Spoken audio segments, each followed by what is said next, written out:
Hello, good evening to all of you. Yes, Patil, Aditi, Aryan, Dimple, Mahi, Marjina, Mayuri, ओम पाटिल। ओम पाटिल बेटा आपका first lecture है क्या? Yes. Pallavi, Sheikh Khadija, Shreya वेरे, तनिषा, हाँ Marjina, good evening. चलो अभी मैं फोन साइड में रख रहा हूँ, तो आप सबकी गुड इवनिंग मुझे एक्सेप्टेबल है, बार बार मैं फोन देख नहीं पाऊंगा। ठीक है, आज हम बहुत ही इंपॉर्टेंट टॉपिक पढ़ने वाले हैं, ईयर। ठीक है, मंडे को अपना टेस्ट है, तो मंडे को मैं मॉर्निंग में जो एनसीईआरटी रीडिंग का रिकॉर्डेड लेक्चर है न्यूरल कंट्रोल एंड कोऑर्डिनेशन का, तो मॉर्निंग में मैं आपको रीडिंग करके बताऊंगा और उसमें जो डाउट आएंगे वो वन शॉट में पूरा चैप्टर खत्म कर देंगे। ठीक है ना? और जो डिटेल लेक्चर है वो आप घर पे एक बार संडे कल पढ़ लेना, और मंडे को ऑनलाइन इवनिंग में 6 to 7 हमारा टेस्ट होगा न्यूरल कंट्रोल एंड कोऑर्डिनेशन के ऊपर। ठीक है, तो आज अपना ये ईयर खत्म हो जाएगा, मतलब चैप्टर भी दी एंड हो जाएगा। ठीक, तो मैं आपको ईयर पढ़ाना स्टार्ट करता हूँ। मैंने बहुत ही अच्छा एक डायग्राम उठा लिया है ये, तो आप खुद ही अपने कान को देखो ना, बस आपको सिर्फ ये बाहर वाला पिन्ना वाला हिस्सा दिखता है, अंदर की कहानी कुछ ऐसी है। ठीक, तो ईयर को हम बोलते हैं फोनो रिसेप्टर। पहला क्वेश्चन तो यही आता है कि ईयर क्या है बेटा? फोनो रिसेप्टर है। इस चीज को आप याद रखना, पहला क्वेश्चन बनता है, आप नोट करते जाइए। ईयर क्या है आपका? फोनो रिसेप्टर। ठीक है, पहला क्वेश्चन यही आता है, ईयर इज फोनो रिसेप्टर। आप नोट्स बनाते चलो, ठीक है, क्योंकि ये साउंड को रिसीव करता है। ठीक है, और मैं ईयर के लिए क्या बोल सकता हूं, और पुराने आप पेपर देखोगे एम्स के या जिपमेर के या बीएचयू के या एआईपीएमटी में, तो ईयर को मैं क्या बोल सकता हूं? इसका जवाब एक बहुत अच्छा है कि ईयर काम क्या करता है। आप लोगों को लगता है कि ईयर सिर्फ सुनने का काम करता है, सिर्फ हियरिंग का काम नहीं करता है। ईयर आपका इक्विलिब्रियम को भी मेंटेन करता है, बैलेंसिंग करता है। आप जरा सोचो, जब हम स्पिन करते हैं, चक्कर खाते हैं, ऐसे गोल गोल घूमते हैं, तो आपको चक्कर आते हैं कि नहीं आते हैं? वो चक्कर क्यों आते हैं? वो कान के कुछ है ना ऑर्गन्स जो आप में ये कंट्रोलिंग करते हैं। आपने झूला देखा होगा, जब भी झूला जो जायंट व्हील होता है तो नीचे आता है, तो कुछ यहाँ पे होता है ना, कुछ कुछ होता है, दिल में कुछ कुछ होता है। सबको फीलिंग आती है जब वो जायंट व्हील का झूला नीचे आता है, तो कुछ कुछ होता है ना, ऐसे अजीब सा लगता है, मतलब गुदगुदी सी होती है। मैं उसको बोल नहीं पा रहा हूँ, उसको बोलते हैं स्टॉपिंग ड्रॉपिंग आउट। सबने फील किया है कि नहीं किया, पहले ये बताओ। श्रद्धा जसवाल ने बोला हाँ। नहीं, यस पाटिल मैंने कर दी थी, मैकेनिज्म ऑफ विजन। चलो अभी फिर से कर दूंगा मैं, कौन सा, अभी दुनिया से जाने वालों, अभी जिंदा हूं ना, टेंशन मत लो यार। भार्गव सर हैं तो कभी भी पूछ सकते हो, आपको 24 घंटे में, शाम के 12 से 5 का टाइम छोड़ के आप कभी भी मुझसे पूछ सकते हो। मैं अभी जो आपसे बात कर रहा हूँ प्रैक्टिकली, जब भी आप झूलों पर झूलते हो, चाहे वो ऐसा वाला हो, चाहे वो जाइंट व्हील का ये वाला हो, या आप घर पे ऐसे ऐसे चक्कर खाना 8-10 बार, तो आपको चक्कर आने लगते हैं कि नहीं आने लगते हैं? क्यों आलोक, आर्यन, आते हैं कि नहीं हाँ आते? सर। हाँ इसका सर। मतलब ये हुआ कि आपका कान सिर्फ हियरिंग का काम नहीं करता है, वो इक्विलिब्रियम को भी मेंटेन करता है। इस बेस पर मैं ईयर को पता क्या बोल सकता हूं? Ear is a statoacoustic organ. क्या बोला मैंने ईयर को? स्टैटो मतलब बैलेंसिंग करना, एकॉस्टिक मतलब सुनने वाला काम। तो आप ये भी पॉइंट लिख सकते हो अगला, ईयर क्या है आपका? स्टैटो एकॉस्टिक ऑर्गन। स्टैटो मतलब होता है बैलेंसिंग करना, और एकॉस्टिक मतलब होता है आपका हियरिंग होता है। तो हम ईयर को क्या बोल सकते हैं? Ear is a statoacoustic organ, क्योंकि ये सुनने का भी काम करता है और ये बैलेंसिंग का भी काम करता है। या आप इसको बोल सकते हो कि ईयर इज ए फोनो receptor, because it receive sound waves. आप जो सुनते हो ना कान से, ठीक है ना, इसलिए आवाज को हम क्या बोलते हैं? फोनो। तो ये चीज सबको क्लियर है, ये क्वेश्चन सब लोग कर पाओगे। Ear is a statoacoustic organ, पहला क्वेश्चन तैयार हो गया, because it maintain balancing as well as hearing, so called statoacoustic organ. Ear को मैं फोनो रिसेप्टर भी बोल सकता हूं। आई क्या था आपका? फोटो रिसेप्टर था, तो ईयर को हम क्या बोल सकते हैं बेटा? फोनो रिसेप्टर, क्योंकि ये सुनने का काम करता है। अगला क्वेश्चन आता है, हाँ बच्चे चैट करते जा रहे हैं। ठीक है यश पाटिल, मंडे को आना, तो मैं जब रिवीजन करवाऊंगा ना वन शॉट वीडियो का, उसमें आपके डाउट क्लियर कर दूंगा। तो मंडे को आपको शाम को टेस्ट पेपर देना है, तो आपके लिए सब कुछ मिल जाएगा, कोई टेंशन नहीं है। ठीक है। चलो अभी हम पढ़ते हैं ईयर की लोकेशन। तो किसी को टेंशन नहीं लेना है, सबका कान बेटा ये है। अब आप बोलोगे कौन सी बोन में है, तो इस बोन को टच करो जरा। ये कौन सी बोन है बेटा? टेम्पोरल बोन है। अगर आप क्रेनियम पढ़ोगे तो ये फ्रंटल बोन है, और पीछे वाली ऑक्सीपिटल बोन है। ऊपर ये दो साइड में ये पेराइटल बोन है, और इनके नीचे ये दो, मतलब एक इधर और एक इधर, ये आपका क्या है? टेम्पोरल बोन है। तो आपका ईयर किस में लोकेटेड है बेटा? Temporal bone. देखो ये हड्डी दिख रही ना, ये बोन, ये जो आपको दिख रहा है ऐसा वाला पीला पीला सा, ये आपकी बोन है। तो year is located in temporal bone of cranium of skull. आपके स्कल के, क्रेनियम के टेम्पोरल बोन में आपका ईयर लोकेटेड रहता है। ठीक है।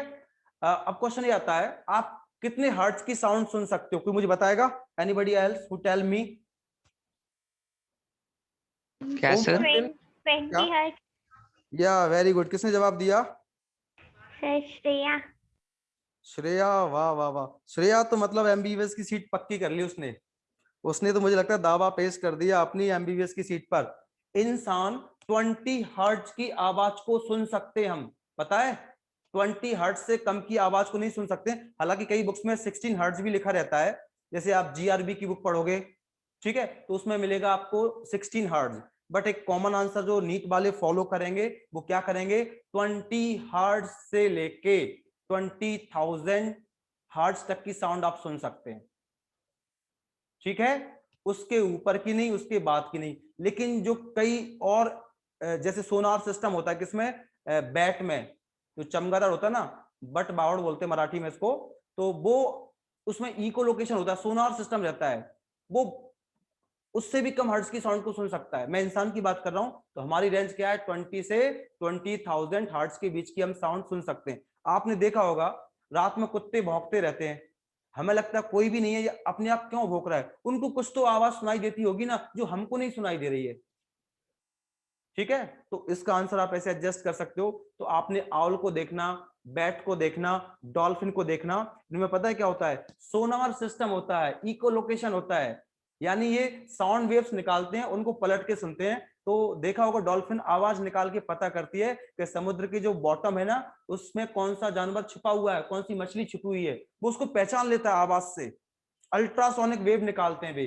तो जिन एनिमल्स में अल्ट्रासोनिक वेव निकालने की कैपेसिटी होती है, हम उसको बोलते हैं सोनार सिस्टम या इको लोकेशन, जिसका एग्जांपल है बैट, चमगादड़। ये बहुत बार पूछा गया है बेटा, तो आप इसको कर सकते हैं। ठीक है, कोई डाउट आ रहा है तो मुझे बात करते चलो मुझसे। तुम्हारे इधर अभी भूख रहे हैं कुत्ते?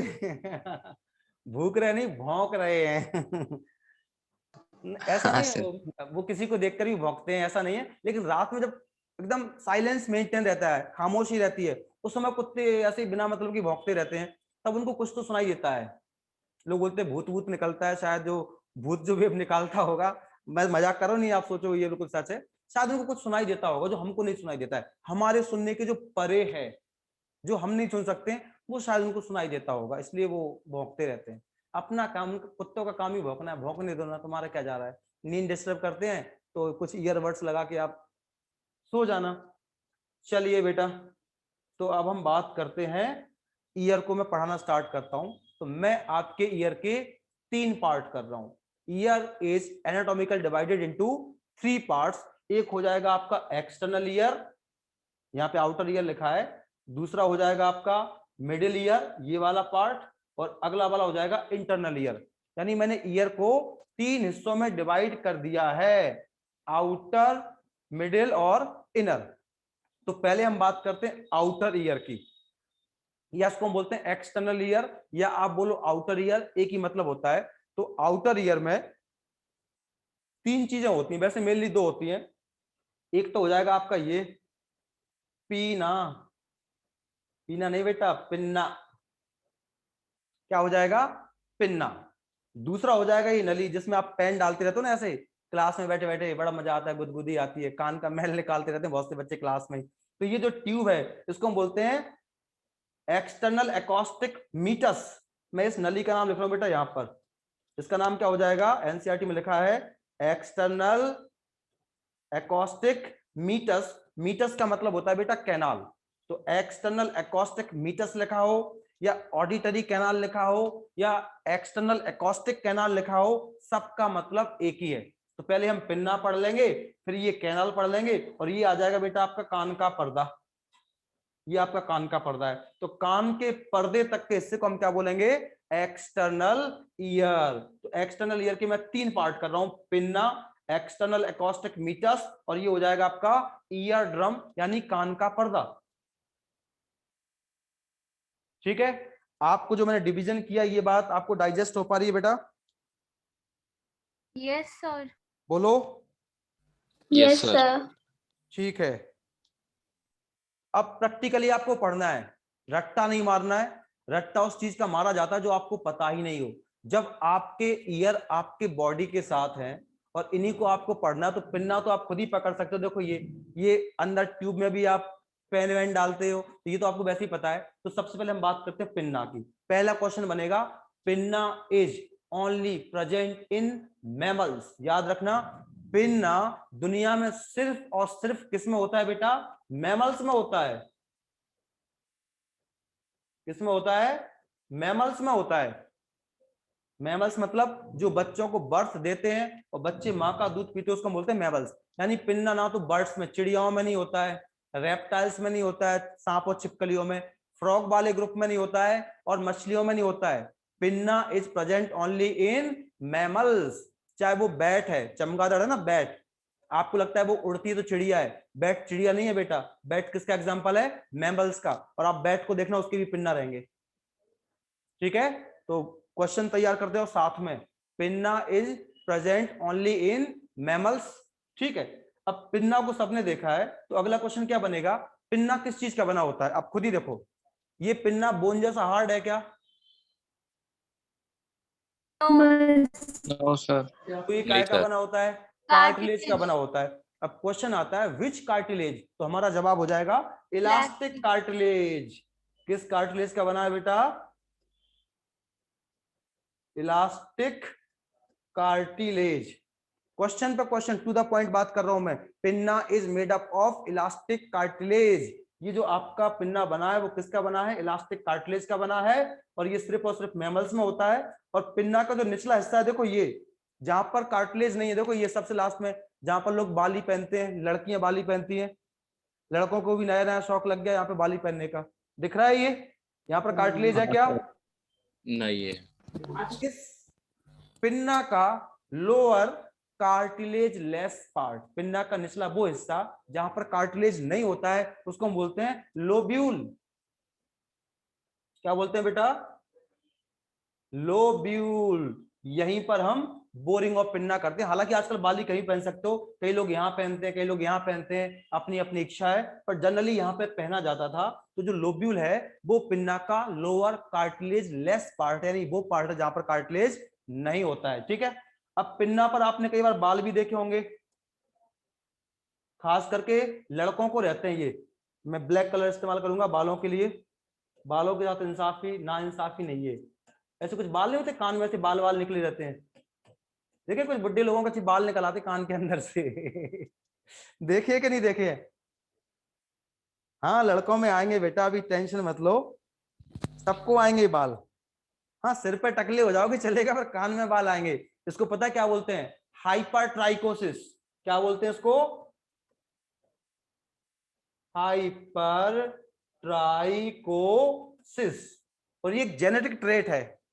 ये कैसा ट्रेट है बेटा, एक जेनेटिक ट्रेट है। जेनेटिक ट्रेट का मतलब क्या है, कामरान बेटा समझ में आ रहा है तुमको, कामरान?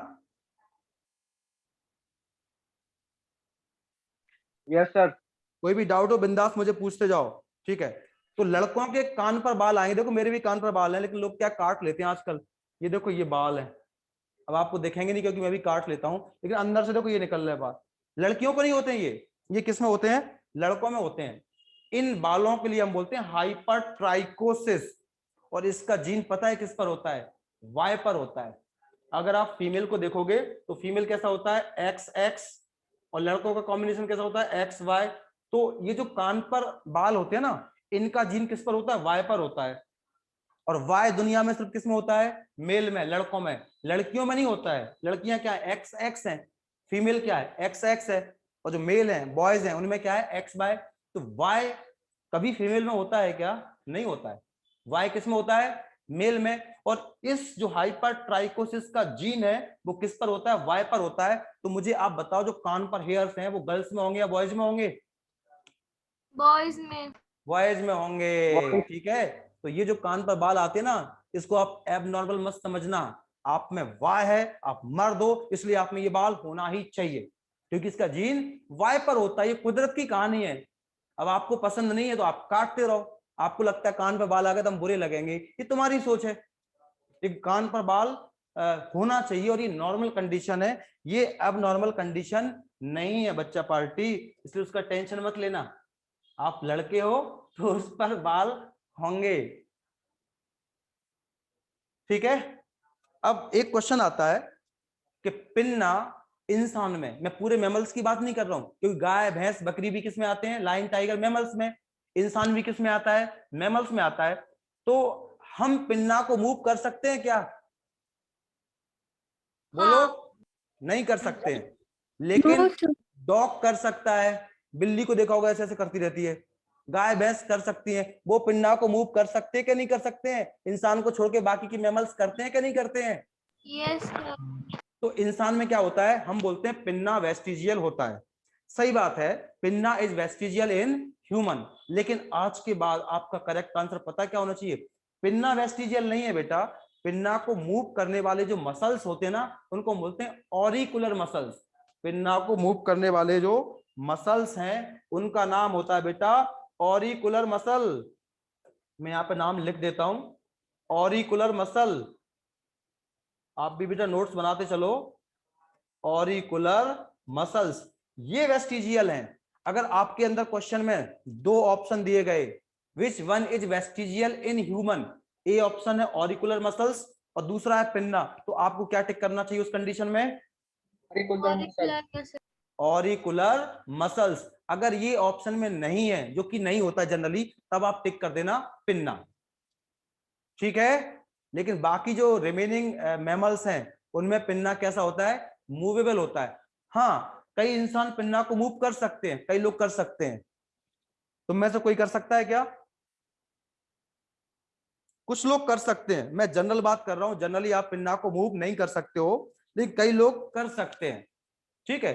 तो वो उनका क्या होता है? Ancestor trait. हमारे जो पूर्वजों में, हमारे पूर्वज कौन हुए? गाय भैंस बकरी, सारे मैमल्स हमारे कजिन हुए ना। अगर मैं क्लास मैमल्स की बात करूंगा तो इस लेवल पे मैं और लायन टाइगर सब हम भाई भाई है ना। तो अगर आप पिन्ना को मूव कर पा रहे हो, मतलब तुम्हारे पूर्वजों का जो ट्रेट था वो तुम में एक्टिवेट हो गया, एक्टिवेट हो गया। क्योंकि हमें तो पिन्ना मूव नहीं करना चाहिए था, लेकिन फिर भी कई लोगों में पिन्ना, कई लोग पिन्ना को हिला सकते हैं, कई लोग हिला सकते हैं, मूव कर सकते हैं। तुम में से कोई कर सकता है क्या? हाँ, आलोक ने बोला है सर मेरे मामा कर सकते हैं। बिल्कुल सही है, बहुत से लोग कर सकते हैं। हमारे एक टीचर थे, नाम तो नहीं लूंगा क्योंकि ये लेक्चर पूरे इंडिया में घूमेगा आगे चल के। वो अपने इस स्किन को करते थे ऐसे, मतलब पूरे सिर की स्किन को ऐसे हिलाते थे। हम नहीं हिला सकते, बट कुछ कुछ लोग ऐसा कर सकते हैं। तो आर्यन, पिन्ना को मूव कर सकते हो क्या? नहीं सर। नहीं। क्यों नहीं कर सकते? क्योंकि हमें वेस्टिजियल है। अब गाय भैंस बकरी क्यों करते हैं? वो कान से बहुत सारे काम करते हैं, मक्खियां भगाने का। हम ये सारे काम किससे करने लगे? हाथों से करने लगे। तो ड्यूरिंग एवोल्यूशन कई हजार सालों में हमारे पिन्ना की जो मसल्स हैं, ऑरिकुलर मसल्स, वो क्या होते चले गए? हमें वेस्टिजियल, ठीक है। तो ये हो गया आपका पिन्ना। कोई दिक्कत है पिन्ना में? अब ये जो गड्ढे देखते ना आपको, ये ट्रैगस, हेमी ट्रैगस, मैं ये नाम लूंगा आपके ऊपर से निकल जाएंगे, तो बोलने से कोई फायदा नहीं है। बस ये जो गड्ढे गड्ढे से देखते ना, ये साउंड वेव को कलेक्ट करने में मदद करते हैं, इसलिए गड्ढे गड्ढे होते, वरना आपका कान एकदम स्मूथ चिकना होता है, एकदम सिंपल प्लेन। ये जो गड्ढे गड्ढे से देखते ना, ट्रैगस, हेमी ट्रैगस, ये सिर्फ साउंड वेव को कलेक्ट करने में मदद करते हैं। अब हम बात करते हैं पिन्ना का फंक्शन क्या होता है। कोई मुझे बताएगा? हमारे बच्चों में से मुझे कोई बताएगा कि पिन्ना का काम क्या होता है? सर साउंड को रिसीव करना। पीके लगते हैं बच्चे, बोल रहे हैं अगर पिन्ना हिला तो पीके लगते हैं, सही है। हाँ, आमिर खान थोड़ा सा शायद मूव कर लेता है, ऐसा लगता है मुझे। मतलब कई लोग इधर से भी करते हैं ऐसे ऐसे, देखो ऐसे ऐसे, मतलब ऐसे ऐसे हिलाते, कई लोग हिला सकते हैं। आमिर खान शायद थोड़ा बहुत मूव कर पाता है, उसकी पिक्चर में देखा है। पिन्ना का काम बताओ मुझे। साउंड को रिसीव करना। Very good very good. इसलिए तो मैं कह रहा हूं कि पिन्ना हमें वेस्टिजियल नहीं है, पिन्ना को मूव करने वाले मसल्स वेस्टिजियल है, क्योंकि आज की डेट में 2021 में भी पिन्ना क्या कर रहा है आप में, इट कलेक्ट साउंड वेव, ये साउंड वेव को रिसीव कर रहा है, ठीक है। It function as a radar, ये रेडार की तरह काम करता है और साउंड वेव को कलेक्ट करता है। इसलिए आपने देखा होगा जो लोग कम सुनते हैं वो कैसे ही करते हैं ना, या फिर वो पिन्ना के ऊपर हाथ लगाते हैं। क्या कहा तुमने, मतलब आप हाथ करके किसी को आशीर्वाद नहीं दे रहे हो, आप अपने पिन्ना का साइज बड़ा करने की कोशिश कर रहे हो। सोचो ध्यान से, आप ऐसे हाथ करके क्या शो कर रहे हो, आप अपने पिन्ना का साइज बड़ा करने की कोशिश नहीं कर रहे हो। जितना बड़ा साइज हो जाएगा उतनी साउंड को रिसीव करेगा। बिल्ली को देखना आप, बिल्ली को जिधर से चूहे की आवाज आएगी वो ऐसे हिलाता रहेगा, इधर से आवाज आएगी उधर कान घुमा देगी, इधर घुमा देगी, देखा बिल्ली को। यानी पिन्ना साउंड वेव को कलेक्ट करने का काम करता है, यानी it function as a radar which receive sound wave, और ये साउंड वेव को रिसीव करके किसको दे देगा, इस नली के अंदर दे देगा, जिस नली का नाम क्या है, एक्सटर्नल एकॉस्टिक मीटस, या इसी को हम बोलते हैं एक्सटर्नल एकॉस्टिक कैनाल। तो पिन्ना बेटा आपका खत्म हो गया, पिन्ना आपका खत्म हो गया। हालांकि पिन्ना नहीं होता तो मुझे लगता है चश्मा कैसे लगाते सब लोग अपने अपने फायदे का देखते हैं। मुझे तो ये लगता है पिन्ना नहीं होता तो पहली बात तो कितने अजीब लगते। सोचो सब लोग यहाँ पे एकदम स्मूथ चिकने होते, बगैर कुछ एकदम प्लेन होता तो इंसान कैसा दिखता। आप सभी सोचो, आपको हंसी आ जाएगी। मुझे तो क्या फायदा है, मैं चश्मा लगा सकता हूँ अरे वाह, ठीक है पाटिल साहब, कभी आपसे ऑफलाइन क्लास में बोलूंगा मूव करके दिखाओ पिन्ना, क्योंकि ऑनलाइन क्लासेस में बहुत लोग बोल देते मैं ऐसा कर सकता हूँ वैसा कर सकता हूँ। जब हम फेस टू फेस मीट करेंगे, आमना सामना होगा, तो मैं सोचूंगा आप मूव कर सकते हो कि नहीं कर सकते हो। तो कई लोग क्या करते हैं, गर्दन को हिला के मूव करते हैं, नहीं आप ऐसे कांस्टेंट रहना, उसके बाद सिर्फ पिन्ना हिलना नहीं। कई लोग क्या करते हैं ऐसे आंखें हिलाते हैं उस वजह से पिन्ना हिलता, वो नहीं, सिर्फ पिन्ना ही ऐसे ऐसे होना चाहिए। ठीक है पाटिल साहब, कभी मिलेंगे देखेंगे, आप बताना सच में मूव कर सकते हो कि नहीं कर सकते हो।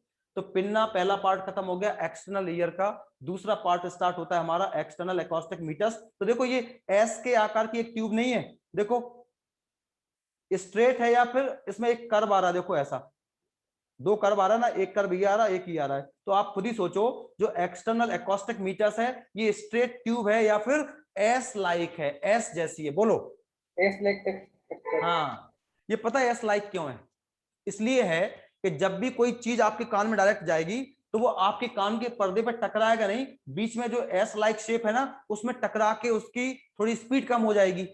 कोई भी फॉरेन पार्टिकल जाता है अगर ये एकदम स्ट्रेट होता वो सीधा कहां पर टकराता, आपके कान के पर्दे से। अभी जो एस लाइक जो शेप है ना उसकी वजह से क्या होगा, ये उसमें एक ऑब्स्ट्रक्शन पैदा कर देगा। तो जब भी डॉक्टर आपके कान चेक करेगा तो वो आपके कान को ऐसे खींचता है। किसी ने कान को चेक करवाया? Yes sir. तो नहीं सर। डॉक्टर कान को खींचता है कि नहीं खींचता है? हाँ सर खींचता यस है। सर। देखो अब आपको कान का पर्दा देखना है तो एस शेप है तो आपको देखेगा प्रॉपर नहीं, जब आप कान को खींचोगे तो जो एस जैसा शेप है वो कैसा हो जाएगा, खींचने पर कैसा हो जाएगा, सीधा स्ट्रेट, स्ट्रेट हो स्ट्रेट जाएगा। हो जाएगा, स्ट्रेट हो जाएगा। ओके ओके ओके, ठीक है। तो ये हम इस नली की बात कर रहा हूं। तो ये जो आपकी एक्सटर्नल एकॉस्टिक मीटर्स है इसकी भी अंदर से लाइनिंग कौन करता है, स्किन करता है। पिन्ना भी किससे ढका हुआ है आपका, त्वचा से, स्किन से। और स्किन है तो स्किन पर बाल भी हो सकते हैं। बाल कहां पे होंगे, स्किन पे ही होंगे ना।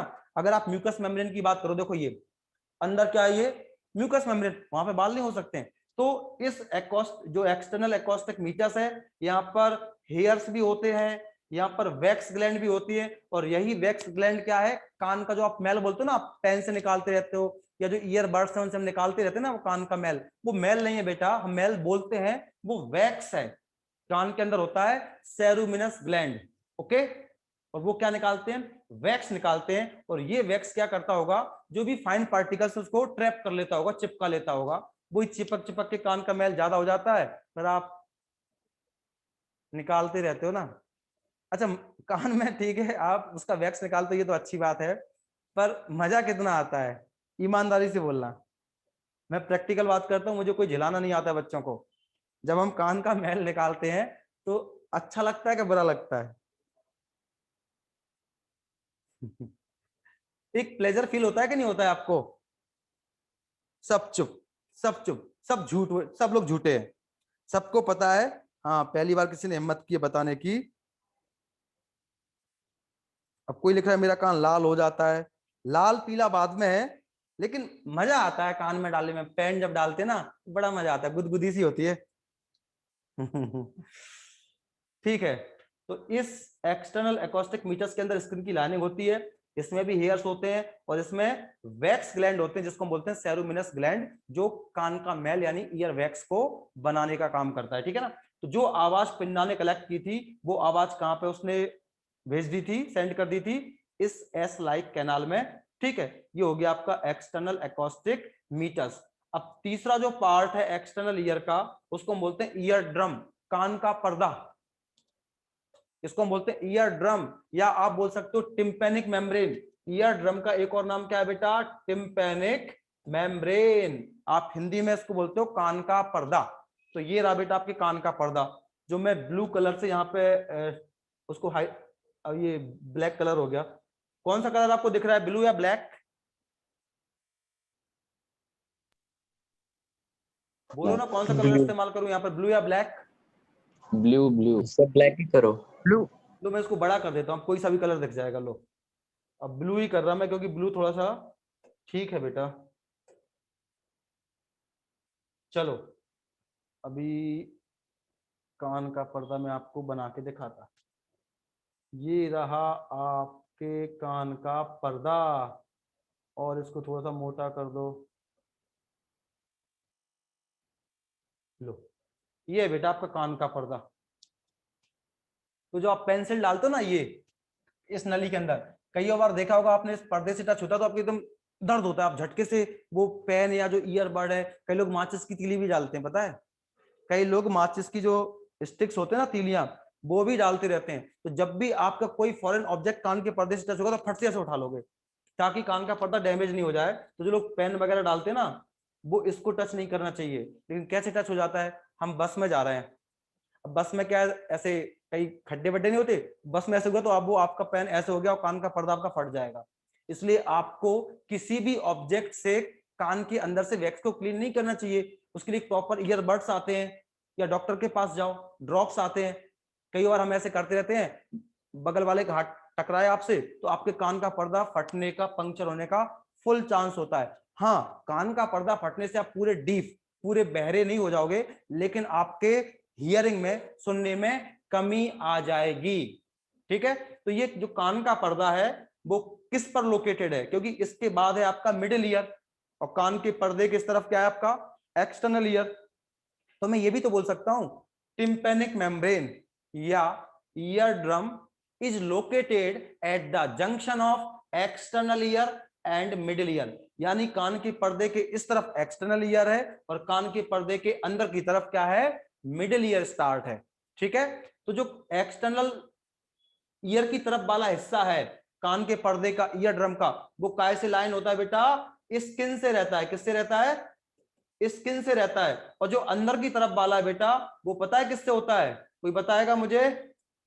म्यूकस मेम्ब्रेन से। ये भी क्वेश्चन आता है, एनसीईआरटी में लिखा हुआ है।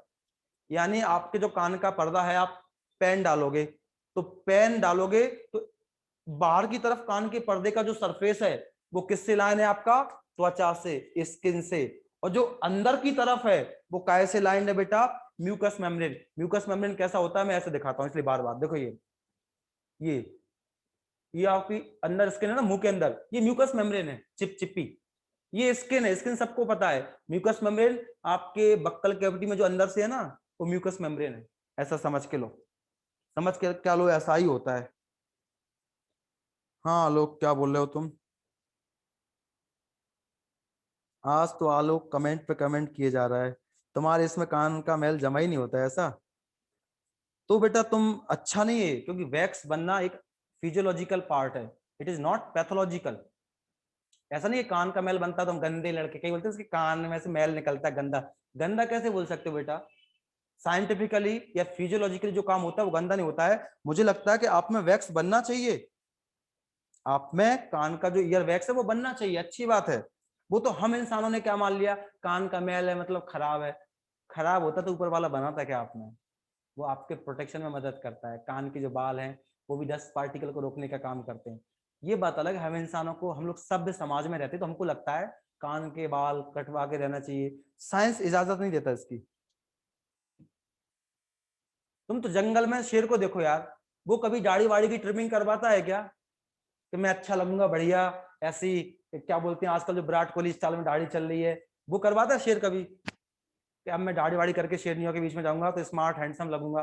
कुछ नहीं। ये इंसान जो काम करता है ना कहीं वो बायोलॉजी को अपोज में काम कर रहा है, अगेंस्ट काम करता है। ये फैक्ट है, आप किसी भी पैमाने पर इसको रख के देखना। हम जो भी शिष्टाचार के खातिर या हाइजीन मेंटेन के खातिर जो भी काम करते हैं, कहीं ना कहीं हम नेचुरल साइंस को, बायोलॉजी को क्रॉस भी करते हैं। अब आईब्रो सेट करवाते हैं, ठीक है, आपका लुक अच्छा आ जाएगा, लेकिन आईब्रो का अपना फंक्शन होता है ना कि आपके फोरहेड से जो पसीना आएगा वो आपकी आंखों में नहीं जाए। तो जितने बड़े बड़े आईब्रो होंगे उतना ज्यादा वो पसीने को स्टोर कर लेंगे और आप ऐसे निकाल दोगे पसीने को। अब आप एक पतली सी लाइनिंग बनवा के आ गए पार्लर पे जाके, तो आप हो सकता है अच्छे दिखो, लेकिन बायोलॉजिकली आपने ये काम अच्छा किया क्या? नहीं किया। ठीक है, तो मैं बायो का टीचर हूं, तो मैं आपसे बायोलॉजिकली बातें करूंगा। ये पार्लर वाली या आपको लुक अच्छा है, मैं उस पर अभी बात नहीं करने वाला, ठीक है? अब कल से कोई नहीं जाएगा पार्लर में, मैंने पार्लर वालों की दुकान पे हमला कर दिया। नहीं बेटा, मैं तो एक जनरल बात कर रहा हूँ। हालांकि ये सेट करवाने से कौन सा आपको बहुत ज्यादा प्रोटेक्शन मिलेगा, मैं एक अकॉर्डिंग टू साइंस बात करूँ, साइंस बोले तो नेचर, मैं उसके अकॉर्डिंग बात कर रहा हूँ आपसे। तो अब मैं आ गया आपके मिडिल ईयर पर। ये आपका मिडिल ईयर है, ठीक है? अब मिडिल ईयर में ज्यादा मैं कुछ बोल नहीं पाऊंगा यहाँ पर। मिडिल ईयर में 3 बोन होते हैं जो आपको यहाँ पर क्लियर दिख नहीं रहोगे, तो मैं कुछ अगले डायग्राम पे जाता हूँ, एक अच्छा सा डायग्राम ढूंढता हूँ मिडिल ईयर के लिए। ये बेटा रियल इमेज है,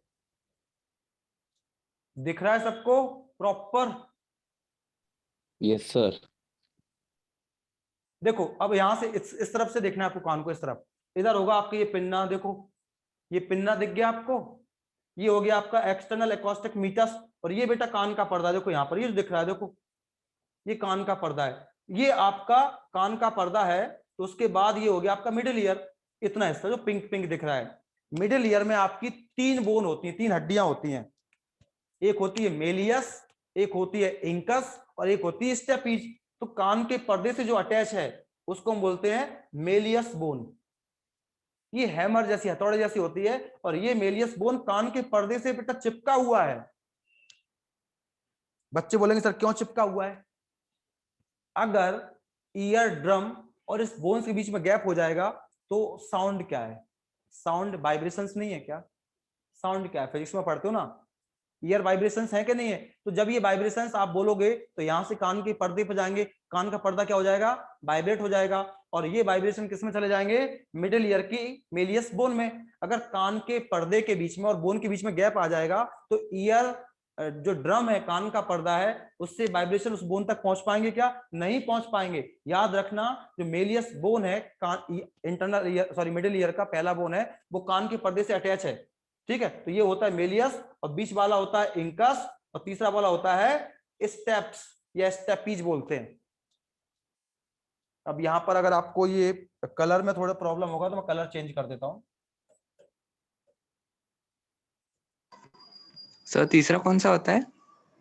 स्टेप्स, ये हो गया आपका मेलियस, ये हो गया इंकस, ये हो गया स्टेप्स, STEPES, स्टेपीज भी बोलते हैं या स्टेप्स पढ़ लेते हैं, ठीक है? और ये रहा आपका कान का पर्दा, ईयर ड्रम। तो आवाज ऐसे ऐसे आएगी, कान के पर्दे को वाइब्रेट कर देगी, और ये वाइब्रेशन जाएंगे पहले मेलियस बोन में, फिर इंकस बोन में, फिर स्टेपीज बोन में, क्योंकि आपस में एक चेन लाइक फैशन में अटैच होते हैं। इनको बोलते हैं ईयर ऑसिकल, यानी हर एक कान के मिडिल ईयर में कितनी बोन्स होती हैं बेटा? 3 बोन्स होती हैं, मेलियस, इंकस, स्टेपीज। इनमें से जो स्टेपीज बोन है या स्टेप्स बोन है, ये आपके बॉडी की स्मॉलेस्ट बोन है, सबसे छोटी बोन है। लॉन्गेस्ट बोन क्या है आपकी? थाई बोन, जिसको बोलते हैं हम फीमर। लेकिन आपके बॉडी की 206 हड्डियों में से सबसे छोटी बोन का नाम बताओ। तो आज के बाद क्या जवाब दोगे? तो मुझे स्टेप्स। ठीक है, और ये कहां पर लोकेटेड होती है? मिडिल ईयर में। तो तीनों बोन एक दूसरे से अटैच रहती हैं इन ए बेरिंग मैनर या इन ए चेन लाइक फैशन। चेन बनी होती है, देखो ये चेन, ये बनी है चेन। तो आपके जो ईयर ड्रम है, कान का पर्दा है, उससे तो आपकी मेलियस बोन कनेक्टेड है। ठीक है, और जो स्टेप्स है वो यहाँ पर एक ओवल विंडो होता है बेटा, उससे अटैच है, जिससे ये जो आवाज के वाइब्रेशंस है ना, साउंड के वाइब्रेशंस, ये अंदर वाले कान में जाएंगे और यहाँ पर सुनने वाला काम होने वाला है। इसको भी मैं अभी काट के दिखाने वाला हूं। तो मिडिल ईयर में मेनली जो क्वेश्चन आता है वो क्या आता है? 3 बोन होते हैं। ठीक है, मैं इसका रफ डायग्राम बनाता हूं ताकि आपको चीजें और अच्छे से समझ में आ जाएं। अब ये डायग्राम मैं खुद क्रिएट करने वाला हूं। ठीक है, ये आपका मिडिल ईयर है बेटा, टोटल रफ डायग्राम है। ये क्या है? आपका मिडिल ईयर है। ठीक है, मिडिल ईयर के इधर आ जाएगा इंटरनल ईयर, और इस तरफ क्या हो जाएगा? External ear. इस तरफ आ जाएगा आपका एक्सटर्नल ईयर, इधर आ जाएगा आपका internal ear. Total rough diagram है। मैं आपको अपनी बात समझाने की पूरी कोशिश करता हूं। ठीक है, तो इसमें एक तो 3 बोन होते हैं, मैं उनको पीले कलर से बनाता हूं फिर से। एक हो जाएगा आपका मेलियस, इंकस, और ये हो जाएगा आपका स्टेपीज। रफ डायग्राम है, मैंने सर्कल बना दिए, मैंने प्रॉपर बोन नहीं बनाया। मैं सिर्फ ये बता रहा हूं कि आपके मिडिल ईयर में 3 बोन होते हैं। एक होता है मेलियस, दूसरा होता है इंकस, और तीसरा होता है स्टेपीज। इसके अलावा आपके मिडिल ईयर में 2 विंडो होते हैं बेटा। एक होता है ये ओवल विंडो और एक होता है राउंड विंडो। देखो मैंने उसको ओवल अंडे जैसा बनाया, उसमें गोल बनाया, तो ये होता है आपका क्या?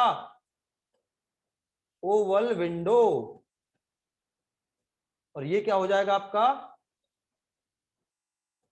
Round window. तो मिडिल ईयर में 3 तो बोन हो गए और 2 विंडो हो गए। ठीक है, समझ में आ रहा है कि नहीं आ रहा है आपको? 2 विंडो हो गए, एक को हम बोलते हैं ओवल विंडो, दूसरे को हम बोलते हैं राउंड विंडो। ठीक है, इसके अलावा एक नली होती है बेटा, यहां पर उसको बनाऊंगा मैं ब्लू कलर से बनाता हूं। ये एक नली होती है, लो, इस ट्यूब को हम बोलते हैं बेटा यूस्टेचियन ट्यूब।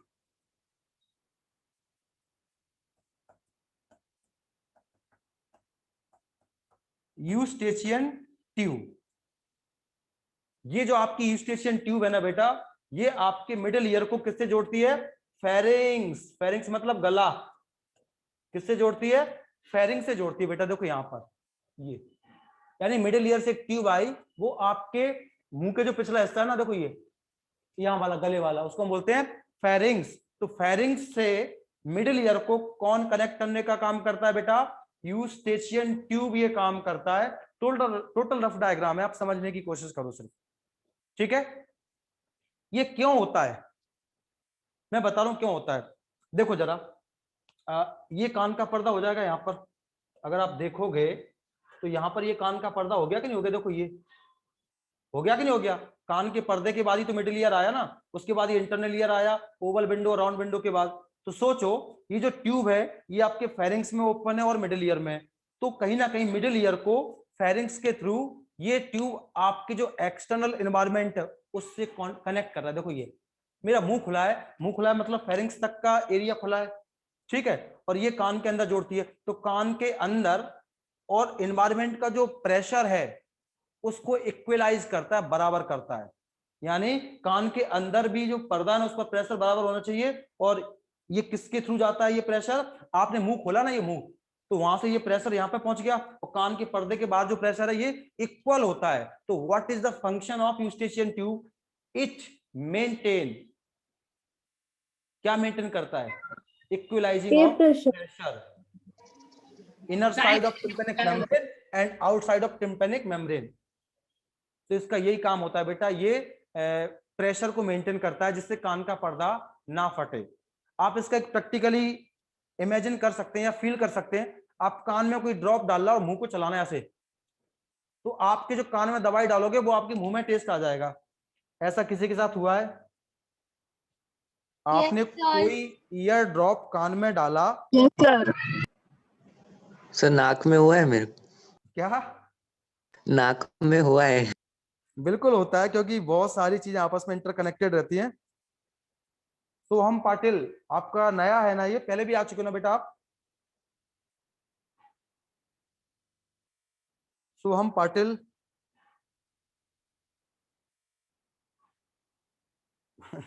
भाग क्यों जाते बच्चे? मैं वैसे जनरली बात करता उनको पता नहीं सर क्या बोलने वाले, ऐसे ही मैं किसी को नहीं बोलता हूँ। ओम पाटिल, कभी फील हुआ है कान में ड्रॉप डाला हो ईयर, उसका टेस्ट मुंह में आ गया हो गंदा गंदा? Yes sir. यस पाटिल, क्या कह रहे हो आप? बिल्कुल, आई के ड्रॉप से होगा, नाक में टेस्ट आ जाएगा। मैंने आपको बताया नहीं है, आई का जो मीडियल पार्ट होता है ना, ये वाला, ये नाक में खुलता है, पंक्टम, PUNCTUM। तो आप जब आंख में ड्रॉप डालोगे तो पंक्टम छेद से नाक में आ जाएगा बेटा, तो नाक में आ जाता है। जैसे आप रोते हो, आप में से कभी कोई रोया है? सबकी पिटाई हुई होगी ना बचपन में, तो जब आप रोते हो तो क्या होता है? हाँ सर हुई है थोड़ी सी। आप रोते हो तो आपकी जो आंसू वाली ग्लैंड है वो होती है साइड में आंख के, तो वहां से आंसू फैलकर कहां पे आएगा? अंदर की मीडियल सरफेस पे आएगा, और यहाँ से वो बहने लगेगा और आप आंसू पहुंचते रहोगे ऐसे ऐसे। आंसू बेटा इधर से नहीं बहते हैं। अगर आप स्टैंडिंग पोजीशन में हो तो आपके टीयर्स का फ्लो कहां से होगा? आंख की मीडियल सरफेस से होगा। एक कोई यूएसए में जो सीरियल हुआ था ड्रामा, उसमें इधर से आंसू निकाल दिए थे तो केस कर दिया था। इसलिए वो डिस्क्लेमर देते ना कि पिक्चर में जो कुछ दिखाया जा रहा वो सिर्फ एक काल्पनिक है, आपको एंटरटेन करने के लिए, क्योंकि लोग केस कर सकते हैं। आपने आंसू यहां से कैसे मतलब फ्लो करवा दिए? आप लेटे हो तब तो आंसू यहां से निकल सकते हैं, अगर मैं खड़ा हूं तो मेरे आंसू यहां से कभी नहीं निकल सकते। आंसू यहां से बनेंगे लेकिन बहेंगे कहां से? नोज वाले हिस्से से, यहां से। ठीक है, तो यहां पर आंसू बने, वो आंख के मीडियल सरफेस पे आएगा, पूरी आंख पे फैल गए, आपकी आंखें भर आई। कई बार देखा होगा आपने, आपकी आंखें भर आती हैं और आंसू निकलते नहीं है, आप दोबारा नॉर्मल हो गए तो वो आंसू अपने आप एब्जॉर्ब हो जाते हैं। ऐसा देखा होगा ना? सर या फिर ज्यादा निकलते हैं तो वो निकल जाता है, फिर बहने लगते हैं, इसको बोलते हैं बीपिंग। हाँ बोलो। सर आंसू क्यों बनते हैं सर रोते टाइम? रोना तो एक इमोशन है, लेकिन आंसू जो रहता है ना, उसमें एंटीबॉडी रहता है, वो एंटीसेप्टिक सॉल्यूशन है। आप किसी घाव पर आंसू डाल दोगे तो आपको डेटॉल का काम करेगा, एंटीसेप्टिक सॉल्यूशन है, उसमें एंटीबॉडी है, IgA, इम्यूनोग्लोबुलिन ए होता है, जो आपको बैक्टीरिया वायरस से इन्फेक्शन से बचाता है। इसके अलावा आंसुओं में क्या होता है? लाइसोजाइम होता है, तो ये लाइसोजाइम भी क्या है? एंटीबैक्टीरियल है। तो आंसू आपका क्या है? डेटॉल है, एंटीसेप्टिक सॉल्यूशन है। आप समझ गए? हाँ सर, चोट जिससे लगने पे आंख में रोते हैं। इन्फेक्शन नहीं होगा, क्योंकि आंखें गीली रहती हैं, गीले ब्रेड पर फंगस लग जाता है। आपकी आंखें तो हमेशा गीली रहती हैं, इन पर तो फंगस लग जाना चाहिए। जब ब्रेड पे फंगस लग सकता है तो आपकी आंखों पे फंगस नहीं लगेगा क्या? लगेगा ना। तो जो आंसू है ना, ये आपको इम्यूनिटी प्रोवाइड कर रहा है। Yes sir. ठीक है, इसलिए बनते हैं आंसू। ये बात अलग है, हम उसका दुरुपयोग रोने में करते हैं, इमोशन को व्यक्त करने में करते हैं। उसका काम जो कुदरत ने दिया है, वो किस लिए दिया है? आंखों की सुरक्षा के लिए। हम सेकेंडरी फंक्शन क्या करते हैं? अपने दुख को व्यक्त करने के लिए करते हैं, तो हम आंसू निकालते हैं। कई लोग तो मैंने रोते हुए देखे और आंसू भी नहीं निकलते हैं, झूठा रोते हैं, बोलते ना मगरमच्छ के आंसू। Yes sir. अब वो क्या होता है, तुमने देखा होगा रोते समय कई लोग नाक भी पहुंचते हैं ऐसे, ऐसा होता है कि नहीं होता है? Yes sir. तो कभी कभी लगता है कि मतलब रोने से नाक बहने का क्या संबंध है, रनिंग नोज क्यों हुई? वही मैं आपको बता रहा था कि जो आंसू आपके आई की मीडियल पार्ट में आते हैं, यहाँ पे आते हैं, तो यहाँ से वो एक ओपनिंग होती है पंक्टम, वहां से वो नेजो लैक्राइमल डक्ट के थ्रू कहां पे चले जाएंगे? नोज में चले जाएंगे, और वही आंसू नाक के अंदर से भी निकलेंगे। इसलिए रोते समय लोग ऐसे करते हैं, बीच में तो आदमी आंसू तो पहुंचते नहीं है, सिर्फ नाक ही पहुंचता रहता है, कुछ नहीं। तो मैं पहले सोचता था ये रो रहा है, इसको नाक क्यों बह रही है? फिर समझ में आया जब बाद में पढ़ाई की कि ये लफड़ा है, अच्छा ये माजरा है। तो आज के बाद जो रोएगा, सर ज्यादा खुशी होने पर खुशी के आंसू भी आ जाते हैं। देखो, आंसू आना एक इमोशन को व्यक्त करता है। इमोशन में सब कुछ आता है, दुख, खुशी, कुछ भी। इमोशन तो इमोशंस होते हैं ना। आप ज्यादा खुश हो जाओगे ना, जैसे मान के चलो आप डॉक्टर बन गए, नहीं नहीं नहीं ऐसे नहीं, मैं प्राइम मिनिस्टर बन गया, तो आपके अंदर खुशी के आंसू आ जाएंगे। सर तो अब मेरी जॉब लगवा देंगे, सर तो मेरा काम करवा देंगे। ऐसा बिल्कुल नहीं है। जब खुशी के आंसू लाना है तो मैं पीएम बन जाऊं ना। चलो ठीक है, प्रैक्टिकल बात करते हैं। आप डॉक्टर बन जाओगे, जब आप आओगे ना घर पर और अपने पेरेंट्स को बोलोगे मम्मी मैं सिलेक्ट हो गई, मम्मी मतलब खुश होंगी पर किस स्टाइल में होंगी,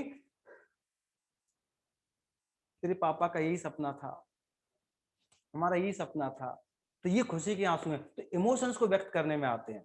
जबकि उसका काम क्या था, आंख को इम्यूनिटी प्रोवाइड करना, लेकिन हम इमोशंस को व्यक्त भी आंसुओं के थ्रू करते हैं। समझे? Yes sir. तो मैं चाहता हूं कि सब लोग खुशी के आंसू अपने पेरेंट्स के अंदर लाओ, मेरे अंदर भी। आप डॉक्टर बन के दिखाओ, सच में आंखें भर आती जब आप आओगे ना। और मुझे लगता है ये बच्चा मतलब वीक था, इतना हार्डवर्क किया है, उसका सिलेक्शन हो गया। तो मैं आपके सामने शो नहीं करता इमोशंस, मेरी आदत है। मैं मतलब एक्सपोज नहीं करता। तो मुझे पीठ पीछे थोड़ा सा लगता है यार बहुत अच्छा रहा ये बच्चा या बच्ची सिलेक्ट हो गया, उसकी लाइफ बन गई। टीचर को भी खुशी होती है, खास करके जो बच्चा मतलब बहुत वीक है, बहुत हार्ड वर्कर है, फैसिलिटी नहीं थी, अगर वो डॉक्टर बनता है तो टीचर के भी आंसू निकलते हैं। वो सामने तो नहीं, मैं तुम्हारे सामने तो नहीं रहूंगा ना, अच्छा रहा तू डॉक्टर बन गया, ऐसे तो नहीं रोने लग जाऊंगा मैं। लेकिन जब आप चले जाते हो तो घर पे जब जाता है टीचर तो सोचता है यार अच्छा रहा, तो आंखें भर आती हैं। तो मैं चाहता हूं कि आप लोगों की वजह से मेरी आंखें भर आएं। क्या आप मुझे ये फील करवाओगे? Yes sir. Yes sir. Yes sir. बोल दो सभी, बोल दो यस सर, यस सर। बोलने में क्या जा रहा है, बोलो सभी, यस सर। बोलो बोलो, बोलने में क्या जा रहा है, बोलो बोलो बोलो बोलो।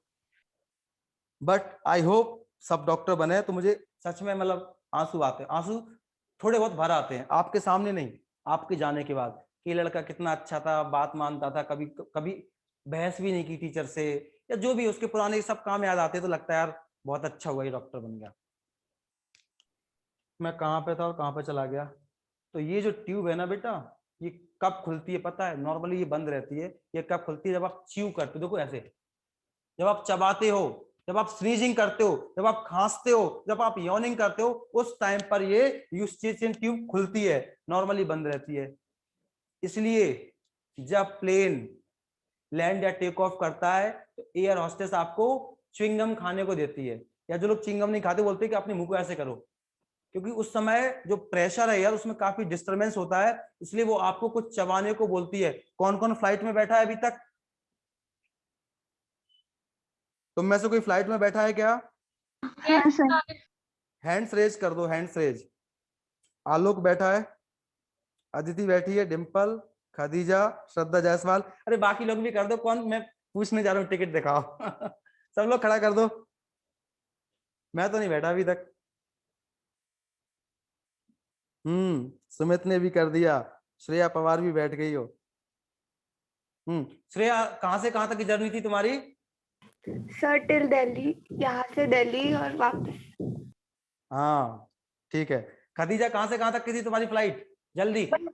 सर मुंबई से जिद्दा बाहर रहती थी मैं पहले। Okay okay.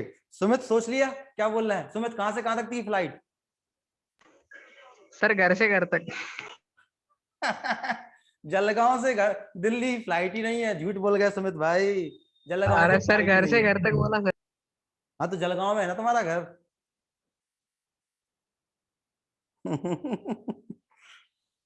तो जिन लोगों ने फ्लाइट में मतलब ट्रेवलिंग किया है, आपको एयर होस्टेस ने बोला था ऐसे ऐसे करो? बोला था या कुछ खाने को दिया था? खाने को दिया था। क्या?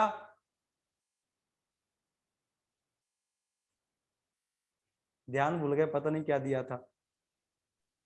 मैं सिर्फ ये पूछ रहा हूँ, आप लोगों को सबको खाने को कुछ दिया होगा, क्योंकि वो चाहते हैं आप च्यू करो। आप कुछ मत खाओ तो ऐसे करते रहो, नहीं तो पता है कान की पर्दे पे बहुत असर पड़ता है। अच्छा, आपने देखा होगा जब तेज जुकाम होता है बहुत तेज, तो भी हमारा कान सुन्न हो जाता है, क्योंकि ये ट्यूब बंद हो जाती है। ट्यूब, आपका जो म्यूकस रहता है ना गले में का म्यूकस, उस म्यूकस से ये ट्यूब बंद हो जाती है, तो जो प्रेशर का बैलेंसिंग था वो काम प्रॉपरली हो पाएगा क्या? नहीं हो पाएगा। इसलिए जब भी आपको तेज कॉमन कोल्ड होता है, जुकाम होता है, तो साए साए की ऐसा लगता है तो चक्कर आ रहा है, सुन्न ऐसी आवाज आती है, क्योंकि वो प्रेशर को मेंटेन नहीं किया जा सकता है उस टाइम पर। ठीक है, तो ये आपका यूस्टेशियन ट्यूब था, 2 विंडो है, 3 आपकी बोन है। ठीक है, ठीक है, ये आपका मिडिल ईयर खत्म हो गया। अब मिडिल ईयर में मैं एंटर कर रहा हूं ओवल विंडो के थ्रू, और मिडिल ईयर से बाहर निकलूंगा राउंड विंडो से, यानी इसके बाद आपका इंटरनल ईयर स्टार्ट करने वाला हूं। बस मुझे इतना बोलो कि मिडिल ईयर में कोई दिक्कत है क्या आपको? 1 मिनट रुको बेटा, फोन आ रहा है। हेलो, हाँ कौन?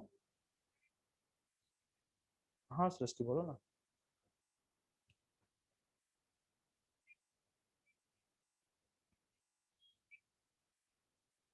अभी मैं लाइव लेक्चर में हूँ, तो मुझे 7:30 के बाद कॉल करो, है ना?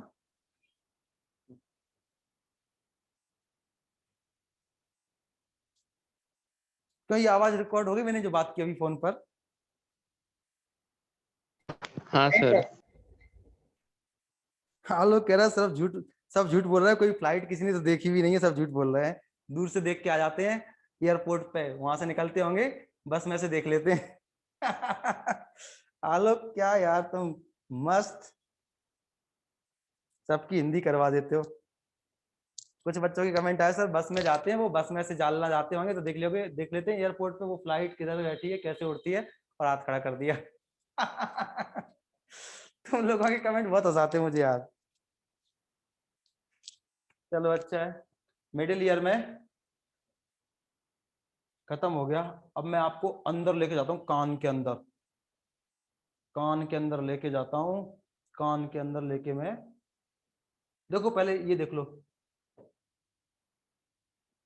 ये आपका इंटरनल ईयर है, देखो तो यहाँ पे कुछ दिख रहा है ना, देखो ये सेमी सर्कुलर कैनाल है, और ये कॉकलिया है बेटा, ये पता है कैसा है? ऐसे कॉइलिंग वाला पार्ट है ऐसा। अब इसी को मैं दिखा देता हूँ आपको, ये देखो, ये देखो,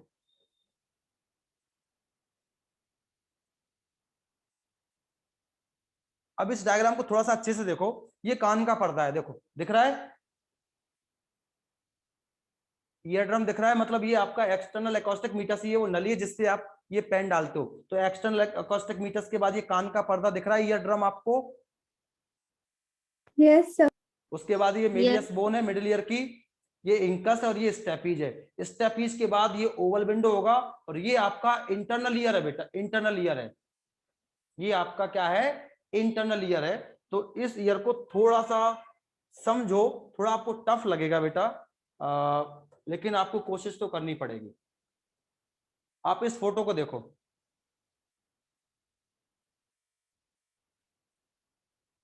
सिर्फ इस फोटो को देखो आप, सबको प्रॉपर दिख रहा है क्या? बोलो मुझे। हाँ सर, दिख रहा है। हाँ तो सर। सोचो आपका जो यस ईयर का, हाँ बोलो, कोई कुछ बोल रहा है क्या? चलो, आपका जो ईयर है उसके इंटरनल ईयर में ये बोन के स्पेस होते हैं, देखो ये ऐसी जो नलियां दिख रही हैं, ये जो आपको कॉइलिंग पार्ट दिख रहा है, ये क्या है? बोन्स के बने हुए चैनल हैं। कुछ नहीं है बेटा, आपका जो टेम्पोरल बोन है ना, हड्डी, इस हड्डी में ऐसी स्ट्रक्चर बनी है, ऐसी वाली स्ट्रक्चर, ऐसा मान के चलो।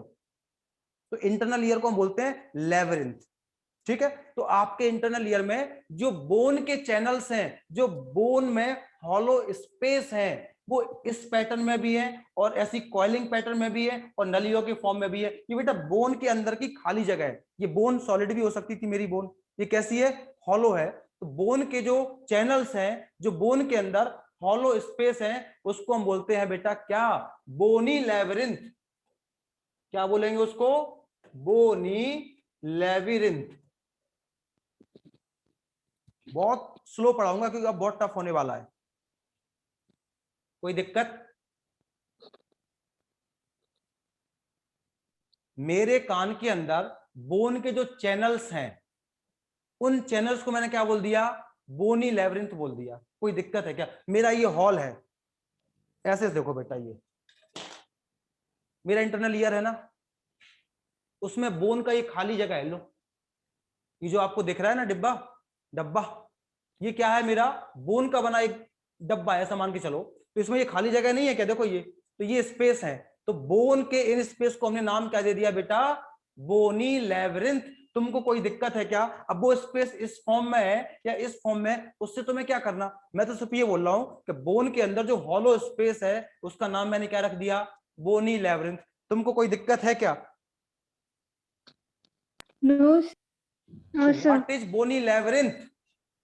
Hollow space in the internal ear. Hollow space of bone in the internal ear is called bony labyrinth. यानी हड्डियों के बीच का जो गैप है उसको नाम दे रहा हूं मैं बोनी लेवरिंथ। और इसमें एक पानी भरा हुआ है, एक लिक्विड भरा हुआ है बेटा। इन हड्डियों के चैनल में एक लिक्विड भरा हुआ है, उसको हम बोलते हैं पेरिलिम्फ। क्या बोल दिया उसको सर मैंने, कट रहा है। पेरिलिम्फ। इसमें भी तुम्हें कोई दिक्कत नहीं होना चाहिए। मेरा ये डब्बा था, ये बोन का बना डब्बा है, मैंने इसमें पानी भर दिया, तो बोन के अंदर जो पानी भरा हुआ है उसको मैं नाम क्या दे रहा हूं, बोनी। बोन का बना हिस्सा है, तो क्या हो गया, बोनी लेवरिंथ। इसमें जो पानी भरा है, जो लिक्विड भरा हुआ है, उसको नाम क्या दे दिया मैंने, पेरिलिम्फ। इसमें कोई दिक्कत है क्या, मुझे बताओ। नहीं सर। No sir. ठीक है, सर हाँ बोलो। रुको मैं आपको समझाने के लिए कुछ चीज और उठाता हूं, अभी रुको रुको, एक मिनट, थांबा थांबा थांबा। मैं तुम्हें समझाने के लिए कुछ भी कर सकता हूं। हाँ बोलो, किसी को कुछ पूछना था क्या अभी? बोलूं? अभी मैं कान को काटूंगा अंदर से, पहले समझो तो मुझे आपको पढ़ना क्या है, कैसे पढ़ना है। तो ये बोन का बना स्पेस है, ठीक है। इसको मैंने क्या बोल दिया, बोनी स्पेस को। ये जो खाली जगह है हड्डी के अंदर, उसको मैंने क्या बोल दिया, बोनी लेवरिंथ। बोनी लेवरिंथ। इसमें एक पानी भरा हुआ है, बिस्लरी का पानी भर दिया, चलो जान दो। उस पानी को नाम क्या दिया मैंने, पेरिलिम्फ। ठीक है। अब आपके जो बोन्स में जितने भी चैनल्स हैं उसको दिया आपने नाम बोनी लेवरिंथ। और उन सब के अंदर क्या भरा हुआ है, एक पानी भरा हुआ है, उस पानी का नाम दे दिया मैंने, उस लिक्विड का नाम क्या दे दिया, पेरिलिम्फ। अब आप सोचो, जैसी बोन की स्पेस है, आप तो इस डिब्बे से समझो, इस बोनी लेवरिंथ के पेरिलिम्फ में एक सेम स्ट्रक्चर, जैसा शेप बोन का है, जैसा शेप बोनी लेवरिंथ का है, उसी शेप का उसमें एक और अलग से मेम्ब्रेन का बना स्ट्रक्चर है। देखो ये बोनी लेवरिंथ है, उसमें एक मैंने क्या डाल दिया, एक ट्यूबर डाल दी। ये काय की बनी है बेटा, मेम्ब्रेन्स की बनी है। तो ये क्या हो गया आपका, मेम्ब्रेनस लेवरिंथ। और इसके अंदर जो पानी भरा हुआ है, इसके अंदर, उसको नाम क्या दे रहा हूं मैं, एंडोलिम्फ। समझो बेटा, ये समझ गया तो मुझे कान पढ़ाना आसान हो जाएगा। बोनी लेवरिंथ, इसमें एक पानी भरा है, अब उस पानी में मैंने ये ढक्कन डुबो दिया ऐसे। तो आप सोचो जरा बेटा, दिमाग लगाओ थोड़ा सा, ऊपर वाले ने आपको दिमाग दिया है, तो इसको नाम क्या दे रहा हूं मैं, मेम्ब्रेनस लेवरिंथ। इसके अंदर जो पानी भरा है उसको नाम क्या दिया मैंने, एंडोलिम्फ। तो मेम्ब्रेनस लेवरिंथ के अंदर क्या भरा हुआ है, एंडोलिम्फ। और मेम्ब्रेनस लेवरिंथ के बाहर, बाहर मतलब बोन के पेरिलिम्फ। अंदर, लेकिन मेम्ब्रेन्स के बाहर, यानी इस गैप में क्या भरा हुआ है, पेरिलिम्फ। तो बताओ, मेम्ब्रेनस लेवरिंथ बोनी लेवरिंथ के पेरिलिम्फ में फ्लोट कर रहा है कि नहीं कर रहा है? Yes sir. फिर से बोलता हूं, बोन, उसके बाद क्या आ जाएगा, ये पेरिलिम्फ। उसके बाद ये क्या आ जाएगा, मेम्ब्रेनस लेवरिंथ। उसके अंदर क्या आ जाएगा, एंडोलिम्फ। जियो मेरे लाल, जियो मेरे लाल, समझ गए तुम कहानी। अब मैं आपके ईयर को काट दूंगा तो कोई मुझे रोक नहीं पाएगा, ठीक है। तो इसमें जो पानी भरा था वो था पेरिलिम्फ, और इसके अंदर जो पानी भरा ये नीला वाला, ये हो गया आपका एंडोलिम्फ। तो एंडोलिम्फ किसके अंदर है, मेम्ब्रेनस लेवरिंथ के अंदर है, और इस पानी के बाहर जो गैप है उसमें भरा हुआ है पेरिलिम्फ। अब मैं यहाँ पे पानी भर के आपको दिखा नहीं सकता बेटा, आप इमेजिन कर लो भरा होगा, ठीक है। तो आप खुद ही सोचो, जब भी मैं इस कान को काटूंगा पूरा ऐसे, सोचो जरा, तो सबसे पहले आपको काटने के बाद क्या मिलेगा? अगर मैंने काट के ऐसे दिखाया आपको सामने से, तो सबसे पहले आपको काटने पर क्या दिखेगा? बोनी बोनी जोन, उसके बाद क्या दिखेगा? पेरिलिम उसके बाद क्या दिखेगा? मेम्ब्रेनस उसके बाद ये क्या दिखेगा? एंडोलिम उसके बाद फिर क्या दिखेगा? लिक्विड अरे ये किनारा लिक्विड तो ये आ गया, क्या दिखेगा ये? एंडोलिम अरे फिर से देखो, ये क्या है? बोनी लैब्रिन बोनी लैब्रिन, ये क्या भरा है उसमें? पेरिलिम उसके पेरिलिम, बाद ये कौन सी लेयर आ गई? मेम्ब्रेनस लैब्रिन उसके अंदर ये क्या है? एंडोलिम, उसके बाद ये कौन सी लेयर आ गई वापस?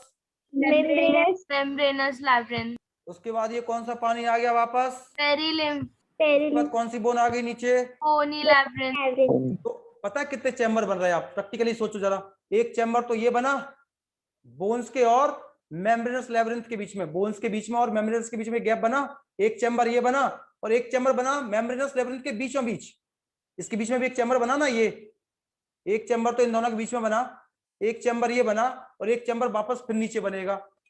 ये अभी मैं आपको समझाता हूं, काट के दिखाता हूं जब।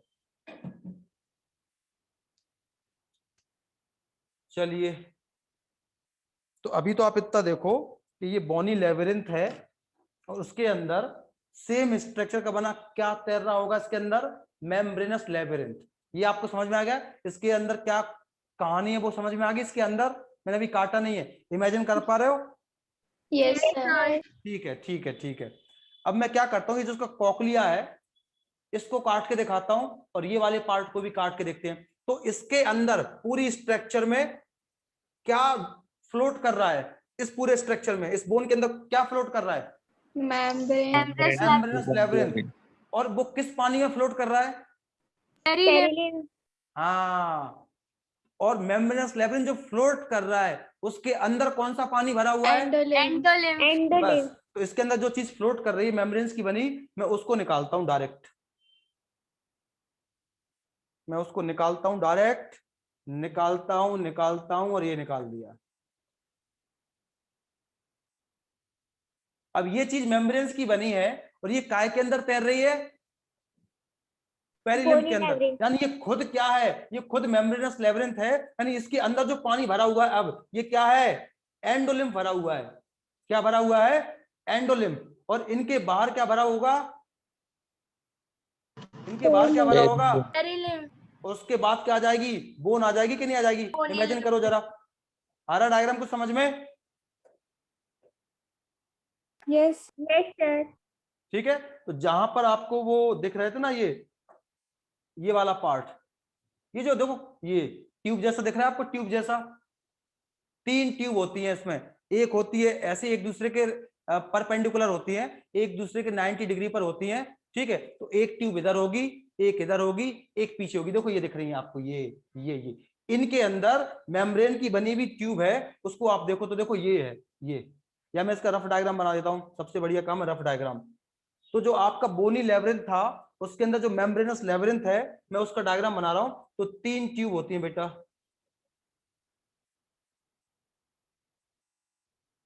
अब डायग्राम अच्छा बने या फिर ना बने उसके लिए मुझे तुमसे सॉरी बोलने की जरूरत तो है नहीं।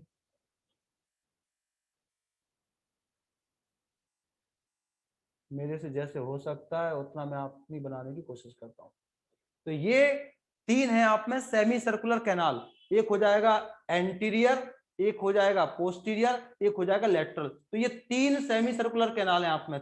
3 क्या है आप में? Semi circular canal. और हर एक सेमी सर्कुलर कैनाल का आखिरी हिस्सा फूला हुआ है, देखो ये फूला हुआ है।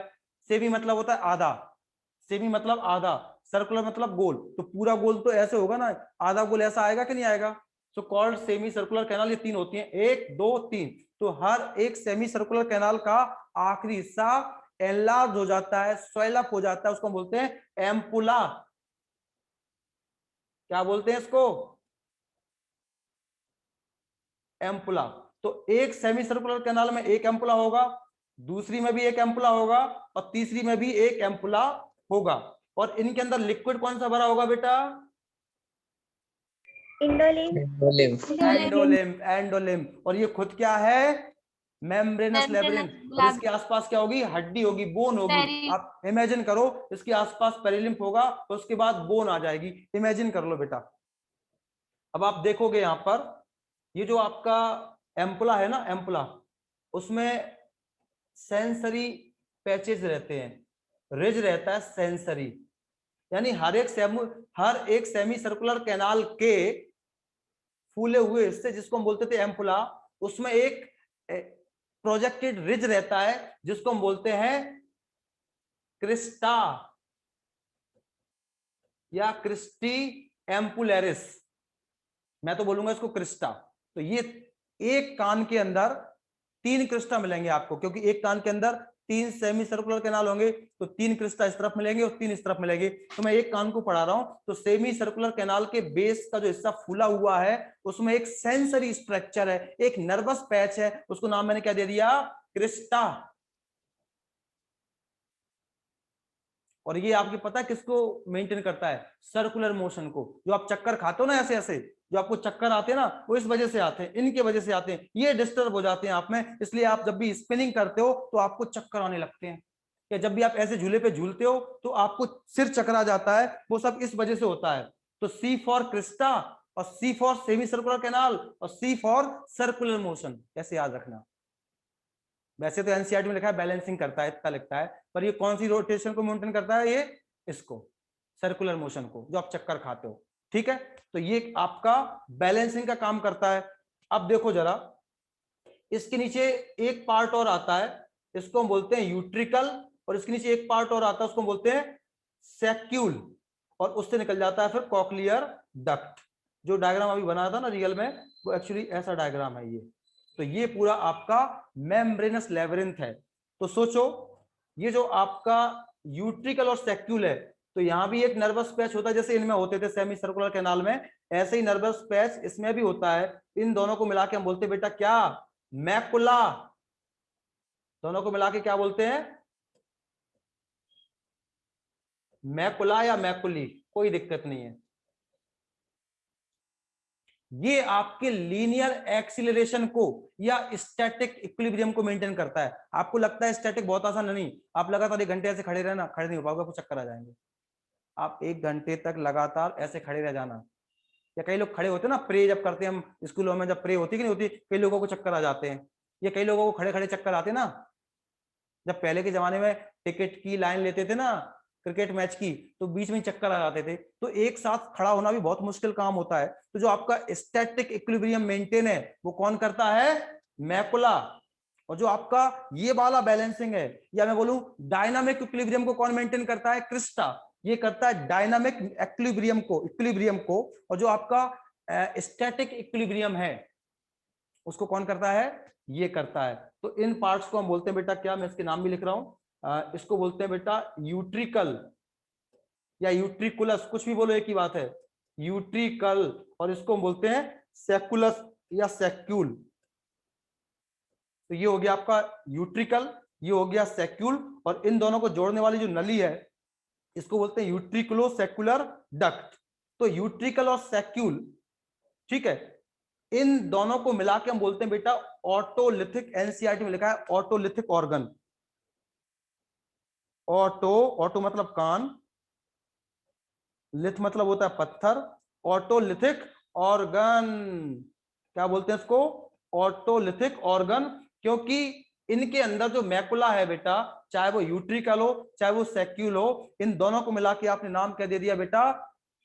क्या दे दिया? ऑटोलिथिक ऑर्गन। यानी ऑटो मतलब कान, लिथ मतलब होता है पत्थर, कंकड़। तो इसमें कैल्शियम कार्बोनेट के पार्टिकल्स होते हैं, जिसको हम ईयर डस्ट भी बोल सकते हैं या ऑटोलिथ बोल सकते हैं। ये कौन से पार्टिकल्स हैं? कैल्शियम कार्बोनेट के पार्टिकल्स होते हैं मैकुला के अंदर। इस पार्टिकल्स की वजह से इसको बोल दिया पत्थर वाले ऑर्गन। ये 2 होते हैं, यूट्रिकल एंड सैक्यूल। और इसके अंदर जो नर्वस पैच है, जो सेंसरी वाला हिस्सा है, उसको बोलते हैं मैकुला। तो कुल मिला के crista of semicircular canal and macula of otolithic organ या macula of utricle and saccule. तो एक कान में 3 पैच आ गए, 5 आ गए, 1 2 3 4 और 5, ये पांचों पैच मिला के, या मैं बोलूं सेमी सर्कुलर कैनाल और ऑटोलिथिक ऑर्गन जो कि यूट्रिकल और मैक्यूल सैक्यूल से मिलकर बने हैं, ये आपका बैलेंसिंग का काम करते हैं। तो जब भी आपको चक्कर वक्कर आते हैं, झूले पर चक्कर आते हैं, या कई बार खड़े खड़े चक्कर आते हैं, बैठे बैठे चक्कर आते हैं, या कोई कान में अच्छे से झापड़ कस देता ना, तो क्यों चक्कर आते हैं? क्योंकि ये डिस्टर्ब कर देता है, वो उसका चांटा एक मारता ना कान में, ऐसे ऐसे मारा तो ये डिस्टर्ब हो जाते हैं। इसलिए इन सबको मिला के क्या बोलेंगे? Vestibular part. क्या बोलेंगे? वेस्टिबुलर पार्ट, मतलब बैलेंसिंग बनाने वाला पार्ट, यानी आपका कान आपका बैलेंस बनाता है। समझे? तो कभी कोई तेज झापड़ मार दे ना, चांटा इधर कान में, तो आपको चक्कर आ जाते हैं। क्यों आ जाते हैं? उसके चांटे में इतनी ताकत होती है कि वो आपके इंटरनल ईयर के क्रिस्टा और मैकुला को हिला देता है। तो ठीक है, ये तो हो गया सुनने वाला काम। अब याद करो, जो 8वें नंबर की क्रेनियल नर्व थी उसका नाम क्या था? वेस्टिबुलोकॉक्लियर नर्व। क्या नाम था उसका? वेस्टिबुलोकॉक्लियर नर्व। तो वो वेस्टिबुलर जो नर्व है वो यहां से बैलेंसिंग का सेंस लेके जाएगी। अब सुनने वाला काम होता है बेटा यहाँ पर। सुनने वाला काम कहां पर होता है? कॉक्लियर डक्ट में, इसमें होता है सुनने वाला। तो यहां से जाएगी वेस्टिबुलर ब्रांच, यहां से जाएगी कॉक्लियर ब्रांच, और दोनों मिलके क्या बना देंगी आप में? वेस्टिबुलोकॉक्लियर ब्रांच। और आपका कान बैलेंसिंग का भी काम कर देगा और यहां से सुनने का काम कर देगा। तभी तो मैंने बोला था ear is a statoacoustic organ. अब हम इसको और काटते हैं। तो आपका जो कॉक्लिया है, इसमें आप कॉक्लिया को देख लो बेटा अच्छे से। अच्छा, इसमें देख लो आप, ये देखो आपकी सेमी सर्कुलर कैनाल है, देखो ये दिख रहा है आपको? ये दिख रहा है क्या? हाँ सर। हर एक का आखिरी हिस्सा फूला है ना, देखो ये, इसको हम बोलते हैं एम्पुला। तो यहीं पर होता है क्रिस्टा। ठीक है, अब यहां पर होता है देखो यूट्रिकल और सैक्यूल। दिख रहा है आपको? यूट्रिकल और सैक्यूल दिख रहा है ये? Yes sir. वहां पे होता है ये मैकुला, 1 मैकुला 2 मैकुला। तो टोटल एक कान में 5 हो गए, 3 में हो गया क्रिस्टा, और यूट्रिकल में 1 मैकुला, और सैक्यूल में दूसरा मैकुला। ये पांचों चीजें मिलकर आप में बैलेंसिंग का काम करती हैं। अगर आप बोलोगे कौन सा बैलेंस, तो जो क्रिस्टा है वो आपका एंगुलर एक्सीलरेशन को मेंटेन करता है, और मैकुला लीनियर एक्सीलरेशन को मेंटेन करता है। या आप बोलोगे क्रिस्टा क्या काम करता है? जो आप चक्कर खाते हो ना, उसमें जो आपको चक्कर आते हैं, तो क्रिस्टा के जो हेयर सेल्स हैं वो डिस्टर्ब हो जाते हैं। इसलिए आप जब भी स्पिन करते हो उसके बाद आपको थोड़ी देर चक्कर आते हैं ऐसे ऐसे, क्योंकि वो हेयर सेल्स आपके डिस्टर्ब हो गए। और जो मैकुला है ये स्टैटिक इक्विलिब्रियम को, दो तरीके आंसर दे सकते हो, दो तरीके से आंसर दे सकते हो। क्रिस्टा एंगुलर एक्सीलरेशन या डायनामिक इक्विलिब्रियम को मेंटेन करता है। मैकुला लीनियर एक्सीलरेशन, जो आप सीधे भागते हो, या फिर स्टैटिक बैलेंस में ये खड़ा हूं, तो मैं खड़ा हूं। अब कई लोग ताड़ासन लगाते हैं ऐसे, कई लोग बैलेंस नहीं बना पाते हैं, एक पैर से खड़े नहीं हो पाते हैं, कई लोग खड़े रहते हैं घंटों तक। तो आपको जो एक लाइन में खड़ा करके रखता है बैलेंस बना के, वो कौन काम करेगा? मैकुला। जो आप चक्कर वक्कर खाते हो, स्पिनिंग करते हो, उस समय कौन बैलेंस बनवाता होगा आपका? क्रिस्टी। इसलिए जब चीता डियर को पीछा करता है 110 किलोमीटर पर आवर की स्पीड से, तो जिगजैग में भागता है नहीं भागता डियर, वो बैलेंस बना लेता है, तो चीता भी झुक जाएगा। उतनी स्पीड पे आप बेटा स्लिप होके गिर जाओगे। तुम तो दौड़ना, झटके से मुड़ जाना, तुम स्लिप हो जाओगे। चीता होता है क्या स्लिप जनरली?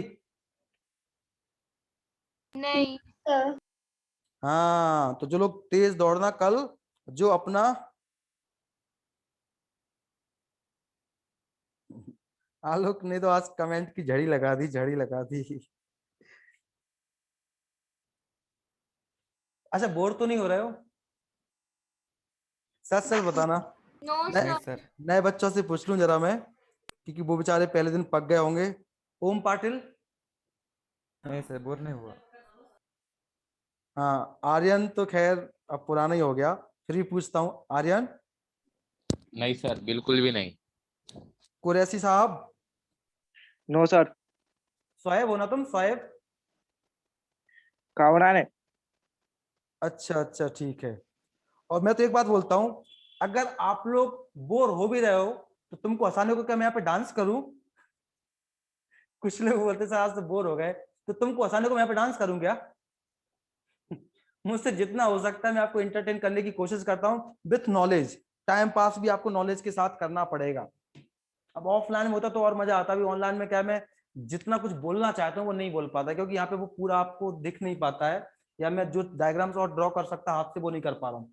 तो ये आपका हो गया सेमी सर्कुलर कैनाल, ये होगा यूट्रिकल सैक्यूल। अब ये देखो कॉकलिया दिख रहा है आपको, कॉकलिया दिख रहा है, कॉकलिया ये घुमा घुमा कॉइलिंग पार्ट। कॉकलिया का मतलब होता है कॉइलिंग, दिख रहा है कॉकलिया, देखो ये घुमा घुमा दिख रहा है, देखो ये घुमा घूमर घूमर घूमर घूमर घूमर, नहीं दिख रहा क्या आपको? Yes sir. इसको काट दूं,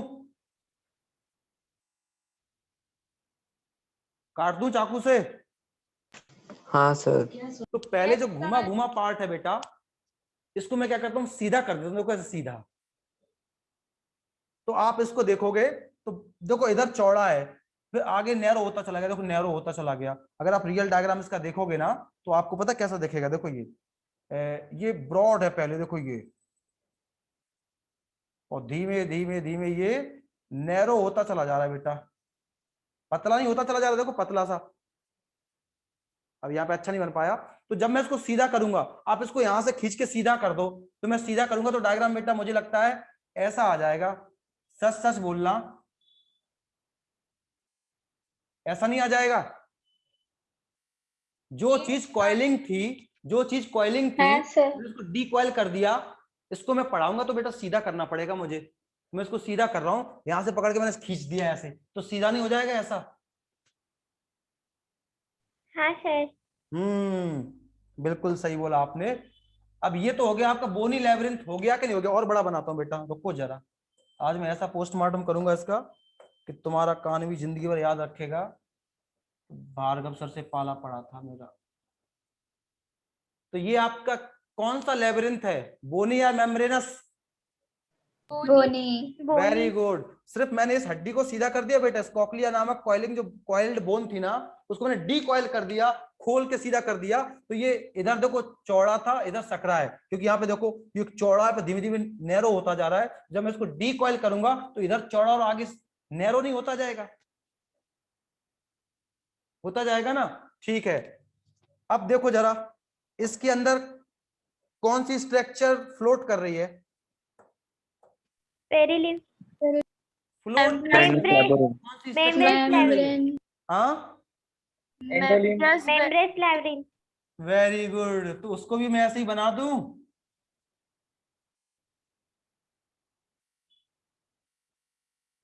आया समझ में?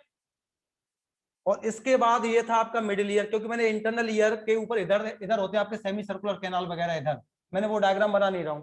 अब कोकलिया के इधर क्या आ गया, देखो आपका ये मिडिल ईयर आ जाएगा बेटा। देखो ये मिडिल ईयर आया कि नहीं आया? ये मिडिल ईयर आया ना, ओवल विंडो राउंड विंडो, ये ओवल विंडो है और ये राउंड विंडो है, दिख रहा है यहाँ पर? तो वो ओवल विंडो राउंड विंडो में यहाँ भी तो बना सकता हूँ बेटा। तो मैं कैसे बनाऊंगा उसको? ये बन जाएगा आपका ओवल विंडो और नीचे वाला क्या बन जाएगा आपका? Round window. अब इतनी लाइन एक्स्ट्रा हो गई बेटा, भी एडजस्ट कर लो, क्योंकि इसको मिटाऊंगा तो पूरा डायग्राम चला जाएगा। तो ओवल विंडो और राउंड विंडो, यानी इसके बाद आपका मिडिल ईयर स्टार्ट हो गया कि नहीं हो गया? इसके बाद आपका मिडिल ईयर स्टार्ट हो गया कि नहीं हो गया? ये आपका मिडिल ईयर स्टार्ट हो गया कि नहीं हो गया? यहाँ पे यूस्टेशियन ट्यूब आ गई, लो अब आया समझ में? ये हड्डियां हैं, मेलियस, इंकस, स्टेपीज, आया कुछ याद? हाँ सर। Yes sir. ठीक है। तो ये आपके बोन का पार्ट है, ये बोन है बेटा, ये मेम्ब्रेन्स है। तो जब भी मैंने आपके कॉकलिया को डीकॉइल करके चाकू से काट दिया, तो ये आपको चाकू से काट के मैं दिखा रहा हूं। मैं चाहता हूं मैं आपको सामने से दिखाऊं।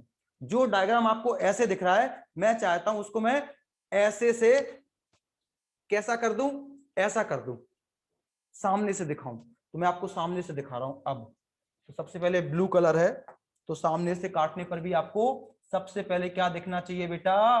ब्लू कलर दिखना चाहिए, क्योंकि बोन सही है। तो जो चीज ऐसी थी, जो चीज हॉरिजॉन्टल थी, आड़े में थी, सामने से दिखाऊंगा तो वो आपको ऐसे नहीं दिखेगी, सिर्फ एक सर्कल। जो चीज ऐसी लंबे में थी, मैं अगर सामने से दिखाऊंगा तो वो आपको सर्कुलर नहीं दिखेगी, गोल गोल। Yes sir. ठीक है, तो ये Yes, आपको sir. दिखेगा ऐसे। अभी हरे वाले को बना रहा हूं मैं, अभी पूरी पिक्चर क्लियर हो जाएगी तुम्हारी। अब तो मुझे इतना बोलो, ये डायग्राम और ये डायग्राम सेम है कि नहीं? हाँ सर। बस ये ऐसा था आपका हॉरिजॉन्टल, मैंने इसको ऐसे कर दिया, ठीक है। तो इसमें चेम्बर बन गया बेटा। देखो मैं आपको कॉकलिया का सेक्शन करके दिखा रहा हूं। तो ये जो मेम्ब्रेन की बनी एक लेयर है, ये दोनों किसकी बनी हुई मेम्ब्रेन्स हैं? सॉरी, किसकी लेयर है ये? मेम्ब्रेन्स की बनी लेयर है। तो बेटा ऊपर वाली को हम बोलते हैं क्या? Regional membrane. क्या बोलते हैं इसको? Regional membrane. और जो नीचे वाली हरी लाइन है इसको हम बोलते हैं क्या? Basilar membrane. ये आपके एनसीईआरटी खोल के रखो। यानी रीजनल मेम्ब्रेन और बेसिलर मेम्ब्रेन ये बोनी लेब्रिंथ का पार्ट है या फिर मेम्ब्रेनस लेब्रिंथ का पार्ट है? Membranes labyrinth. Very good, very Membranous good. तो membrane. इसके अंदर जो पानी भरा है वो क्या होगा? एंडोलिम्फ। एंडोलिम्फ। और इस तरफ क्या भरा होगा? पेरिलिम्फ। पेरिलिम्फ। पेरिलिम्फ। पेरिलिम्फ। अब पिक्चर क्लियर है तुम्हारे दिमाग में? Yes sir. इसमें एंडोलिम्फ भरा है, और एंडोलिम्फ किसमें भरा है? Membranes labyrinth. और उसकी चारों तरफ, इस तरफ और इस तरफ क्या भरा होगा? पेरिलिम्फ। यानी पेरिलिम्फ जिसमें भरा है उसको हम बोलते हैं बोनी लेब्रिंथ, और जिसमें एंडोलिम्फ भरा है उसको हम बोलते हैं मेम्ब्रेनस लेब्रिंथ। ठीक है, ये आपकी ओवल विंडो हो गई बेटा, ये आपकी हो गई ओवल विंडो, ये हो गई आपकी राउंड विंडो, और इसके बाद आपका इंटरनल ईयर है। तो इंटरनल ईयर यहीं से स्टार्ट हुआ था। ठीक है, अब इसी डायग्राम को मैंने सीधा करके बना दिया। तो इसमें 3 चैम्बर दिख रहा है आपको, 1 चैम्बर, 2 चैम्बर, 3 चैम्बर। तो पहले ऊपर वाले चैम्बर को नाम दे रहा हूं मैं स्केला वेस्टिबुलाई। ये जो चैम्बर है इस चैम्बर का नाम मैंने क्या रख दिया? इस चैम्बर मतलब सामने से ये चैम्बर दिखेगा ना, ये जब आप इसको ऐसे करोगे तो ये चैम्बर ऊपर आएगा कि नहीं आएगा? इधर इस डायग्राम को जब आप ऐसे करोगे, सामने करोगे यहां से ऐसे, ठीक है, तो ये चैम्बर क्या हो गया आपका? Scala vestibuli. और ये जो बीच का पार्ट है मेम्ब्रेनस लेब्रिंथ के अंदर का पार्ट है, इसको हम क्या बोलते हैं? Scala media. तो यहाँ पे ये क्या बन जाएगा? बीच का स्केला मीडिया। और जो नीचे का पार्ट है इसको हम बोलते हैं स्केला टिम्पेनाई। स्केला टिम्पेनाई। तो ये क्या हो गया बेटा? स्केला टिम्पेनाई। इस डायग्राम को आप समझ पा रहे हो क्या? तो जो स्केला मीडिया है इसी को हम बोलते हैं कॉकलियर डक्ट। कॉकलियर डक्ट भी बोलते हैं। ये पूरी कहानी है। तो कुल मिलाके regional membrane, regional membrane, regional membrane ये वाली होगी बेटा, रीजनल मेम्ब्रेन और बेसिलर मेम्ब्रेन आपके कॉकलिया को कितने चैम्बर में डिवाइड कर देता है?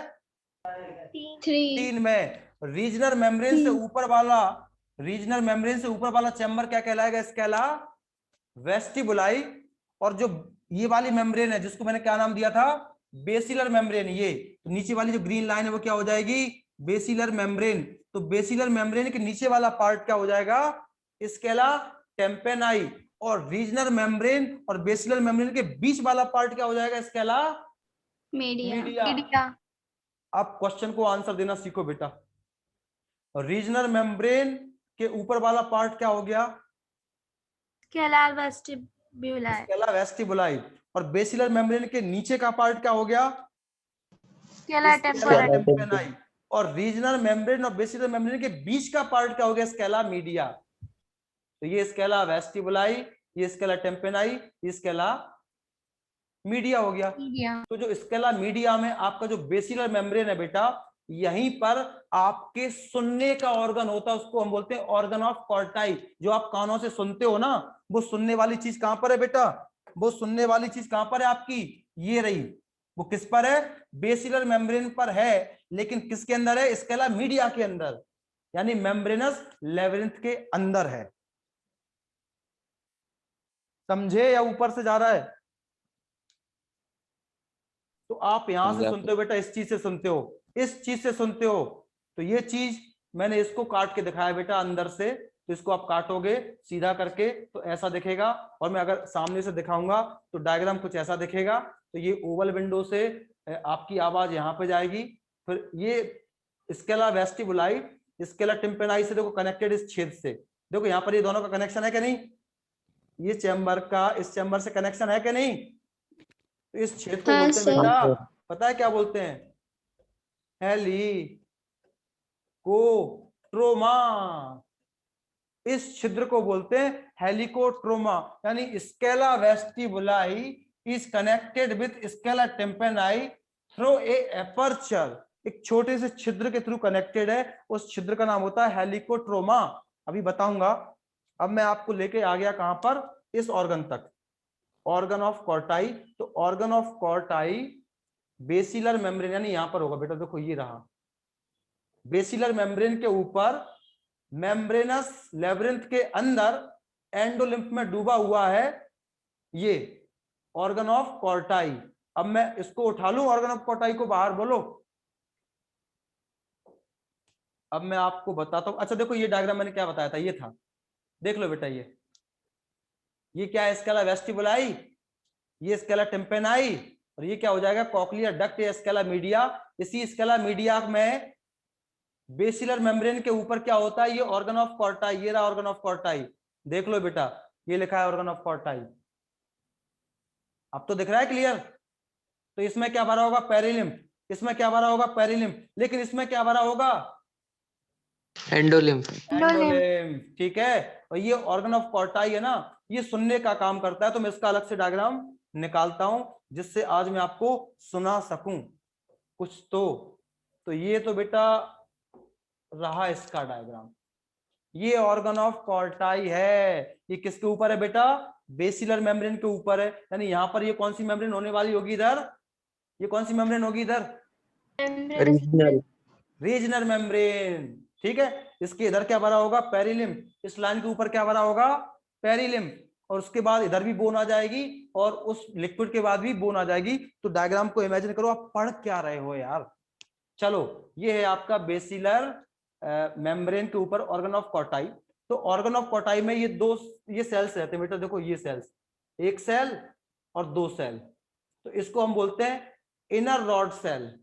इसको हम क्या बोलते हैं, इनर रॉड सेल, या इसको हम बोलते हैं इनर पिलर सेल, ये अंदर वाला पार्ट है। और इसको हम बोलते हैं outer rod cell.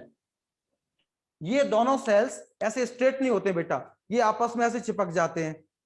Inner rod cell और आउटर रेड सेल जब आपस में ऐसे चिपक जाएंगे तो एक ट्रायंगुलर नहीं बन जाएगा, देखो त्रिभुज जैसा, ये बन गया कि नहीं बन गया।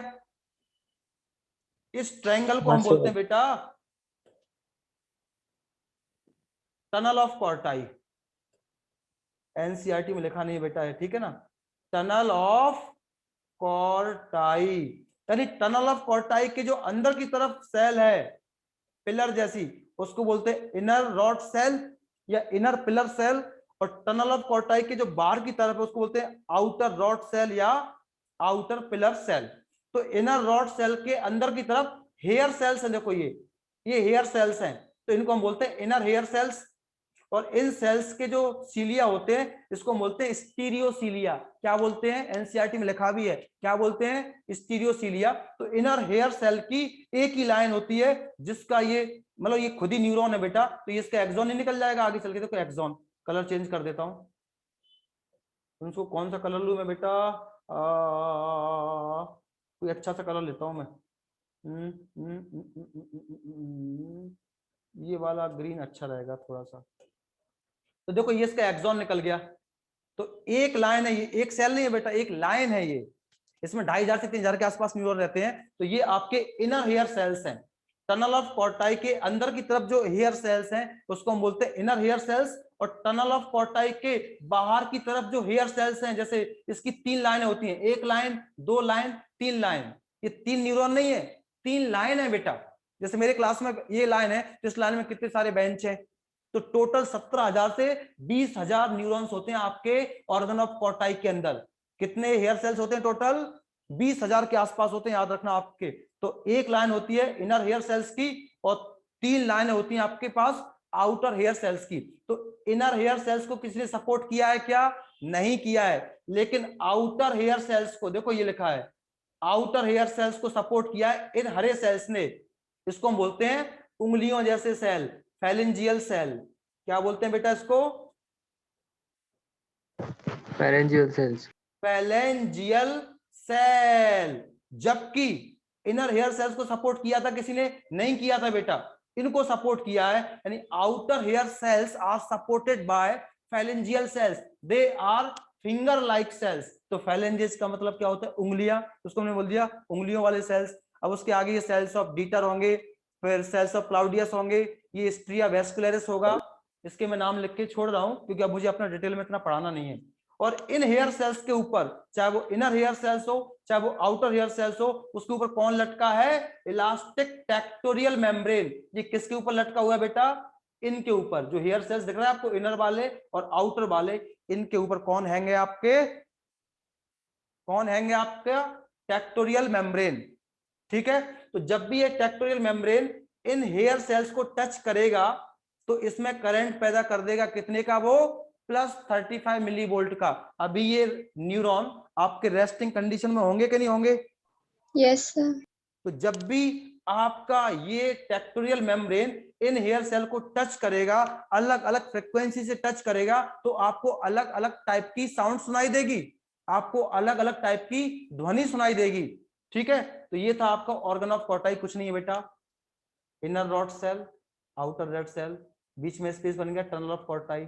इसके इधर जो हेयर सेल्स उसको बोलते हैं इनर हेयर सेल्स, इसके इधर जो सेल्स होते हैं उसको बोलते हैं आउटर हेयर सेल्स। बस इनको सपोर्ट कर दिया इनने। ठीक है, इनके ऊपर एक झिल्ली लटकी हुई है, टेक्टोरियल मेम्ब्रेन। ठीक है, इतनी सी कहानी है। अब मैं आपको बताता हूँ सुनाई कैसे देता है आपको।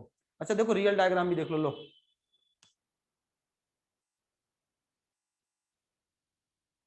ये हो जाएगा इनर हेयर सेल्स, ये हो जाएगा आउटर हेयर सेल्स। तो देखो, अगर ये न्यूरॉन है तो उसका ये एक्सॉन नहीं बन जाएगा? देखो एक्सॉन, ये एक्सॉन, इनके एक्सॉन आ गए, इनके एक्सॉन आ गए, तो इन सबके एक्सॉन मिलके एक नर्व नहीं बना लेंगे? नर्व देखो ये बनाएंगे कि नहीं बनाएंगे? तो ये आपकी कॉक्लियर नर्व है जो सुनने का काम करती है। तो जो 8वें नंबर की क्रेनियल नर्व था उसका नाम क्या था? वेस्टिबुलो कॉक्लियर नर्व।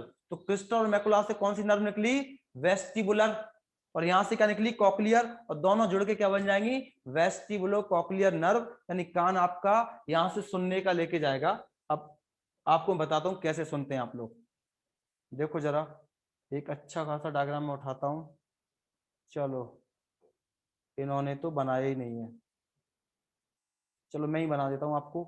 मैंने एक वो इमेज किस पे बनाई थी, किस डायग्राम पे बनाई थी मैंने इमेज? हैंड वाली इमेज बनाई थी मैंने। किधर बनी थी वो? एक मिनट रुको जरा, मैंने वो इमेज किस पेज नंबर पे बनाई थी? हाँ ये। चलो, ये आपका ऑर्गन ऑफ कॉटाई। अभी आप समझ गए कि नहीं समझ गए? अब मैं सुनने का प्रोसेस बोलूं आपको, मैकेनिज्म ऑफ हियरिंग बोलूं? मैंने बोला यस सर। चलो, बहुत से बच्चे भाग गए क्योंकि टाइम हो गया, पर जितने बच्चे रुके हैं, श्रद्धा जायसवाल, यश, आदिति, आलोक, कामरान, माही पाटिल, मर्जीना, मयूरी, ओम पाटिल, पल्लवी, शेख खदीजा, श्रेया बेरे, तनीषा पंडित। हालांकि मैं किसी दूसरे का लेक्चर स्टार्ट हो गया 7:15 पे मुझे छोड़ देना चाहिए, बट मेरा कान में एक दिन में अगर छोड़ता हूं ना तो दिक्कत आ जाती। हाँ हाँ हाँ हाँ, कान में सबसे छोटे हिस्से को क्या बोलते हैं? सबसे छोटा हिस्सा मतलब सबसे छोटी बोन की बात कर रहे हो क्या आप? चलो जल्दी से, मुझे टाइम हो रहा है, मैं थोड़ा इसको खत्म कर दूं। मैंने आपको बोला कामरान, अभी आवाज आई देखो मेरे मुंह से, कामरान। ये आवाज को कौन रिसीव करेगा सबसे पहले आपका? प्रैक्टिकली बोलो। पिन्ना। पिन्ना। कौन रिसीव करेगा सबसे पहले? पिन्ना। पिन्ना से कहां पे जाएगी आवाज? Ear canal. Eardrum. नहीं, एक्सटर्नल एक्सटर्नल एकॉस्टिक मीटर से नली में जाएगी ना, और नली से कहां पे आ जाएगी वो आवाज? कान के पर्दे पे आएगी कि नहीं आएगी? तो कान का हाँ पर्दा सर। कैसे हो जाएगा? वाइब्रेट। Vibration. और ये वाइब्रेशन किसको देगा? ये मिडिल ईयर की हड्डियों को, मेलियस, इंकस, स्टेपिज। ये बोन्स आपकी साउंड को 20 टाइम्स इंक्रीज कर देंगी। इसलिए आप में ईयर बोन्स होते हैं ताकि आपके साउंड वाइब्रेशन को ये 20 गुना तक ज्यादा बढ़ा सकें। अगर मैं धीमे में बोलूं तो आपको ज्यादा तेज सुनाई दे, इसलिए होते हैं, वरना नहीं होते ये। तो आपकी जो आवाज थी कामरान, ये ईयर ड्रम से कहां पहुंच गई? Méliès, incus, stapes. और यहां से कहां पहुंच जाएगी बेटा? ओवल विंडो में जाएगी ना। देखो ये चली गई, ये जो आवाज है वो मिडिल ईयर की हड्डियों से कहां पहुंच गई? ओवल विंडो में पहुंची कि नहीं पहुंची? Yes sir. यहां से कहां पे जाएगी स्केला, वेस्टिबुलाई में गई कि नहीं गई, ये आवाज की वाइब्रेशन गए कि नहीं गए, बोलो। Yes, sir. उसके बाद ये कौन से क्षेत्र तक पहुंच गए, हेलिकोट्रोमा तक पहुंच गया कि नहीं पहुंच गए। Yes, sir. हेलिकोट्रोमा से ये जो आवाज थी ये कामरान वाली, वो कहां पे आ गई, स्केला Tympanoid. टिम्पेनाई। तो ये आवाज मतलब क्या, वाइब्रेशंस है ना। तो ये वाइब्रेशंस किसको हिलाएंगे बेटा, बेसिलर मेम्ब्रेन को हिलाएंगे कि नहीं हिलाएंगे। Yes, sir. यानी इसमें एक रिपेल लाइक मूवमेंट करेंगे, ऐसे लहर जैसी, देखो ऐसे।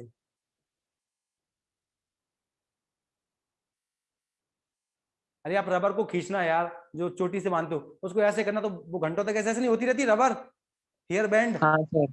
तो जो ये जो आवाज के वाइब्रेशन आएंगे स्केला वेस्टिबुलाइसिस स्केला टिम्पेनाई में, तो वो कहीं ना कहीं बेसिलर मेम्ब्रेन में एक लहर जैसी पैदा नहीं कर देंगे। ये यहाँ पे वाइब्रेशन होगा तो उसमें लहर नहीं बन जाएगी ऐसे। जब इसमें लहर बन जाएगी तो आप मुझे बताओ, जो ऑर्गन ऑफ कॉर्टाई है, जो ऑर्गन ऑफ कॉर्टाई है उसके जो हेयर सेल्स हैं वो बार बार टेक्टोरियल मेम्ब्रेन को टच नहीं करेंगे। जब इसमें लहर बन जाएगी तो ये ऐसे ऐसे होगा रिपेल, क्योंकि यहाँ पे ये वाइब्रेशन पहुंच गया स्केला टिम्पेनाई में, तो ये यहाँ पे बेसिलर मेम्ब्रेन ऐसी रिपेल लाइक मूवमेंट तो नहीं करेगी, ऐसी लहर जैसी। उससे क्या होगा, बार बार ये जो हेयर सेल्स हैं वो टेक्टोरियल मेम्ब्रेन को टच नहीं करेंगे बार बार। जब ये वाइब्रेशन ऐसे हिलेगी, ये झिल्ली हिलेगी, तो ये हेयर सेल्स इसको टच नहीं करेंगे बार बार, करेंगे। जैसे ये टच करेंगे वैसे ही आप में साउंड से क्या बन जाएगा, इंपल्स बन जाएगा। और ये जो मैंने कामरान बोला था वो आवाज यहां से इन एक्सॉन के थ्रू आपके ब्रेन के सेरिब्रम के टेम्पोरल लोब में पहुंचेगी और आपको फील होगा कि सर ने कुछ बोला।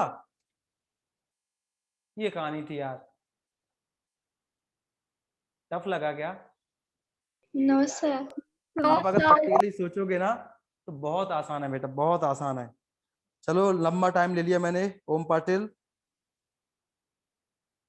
स्टेपीज होता है बेटा, ओम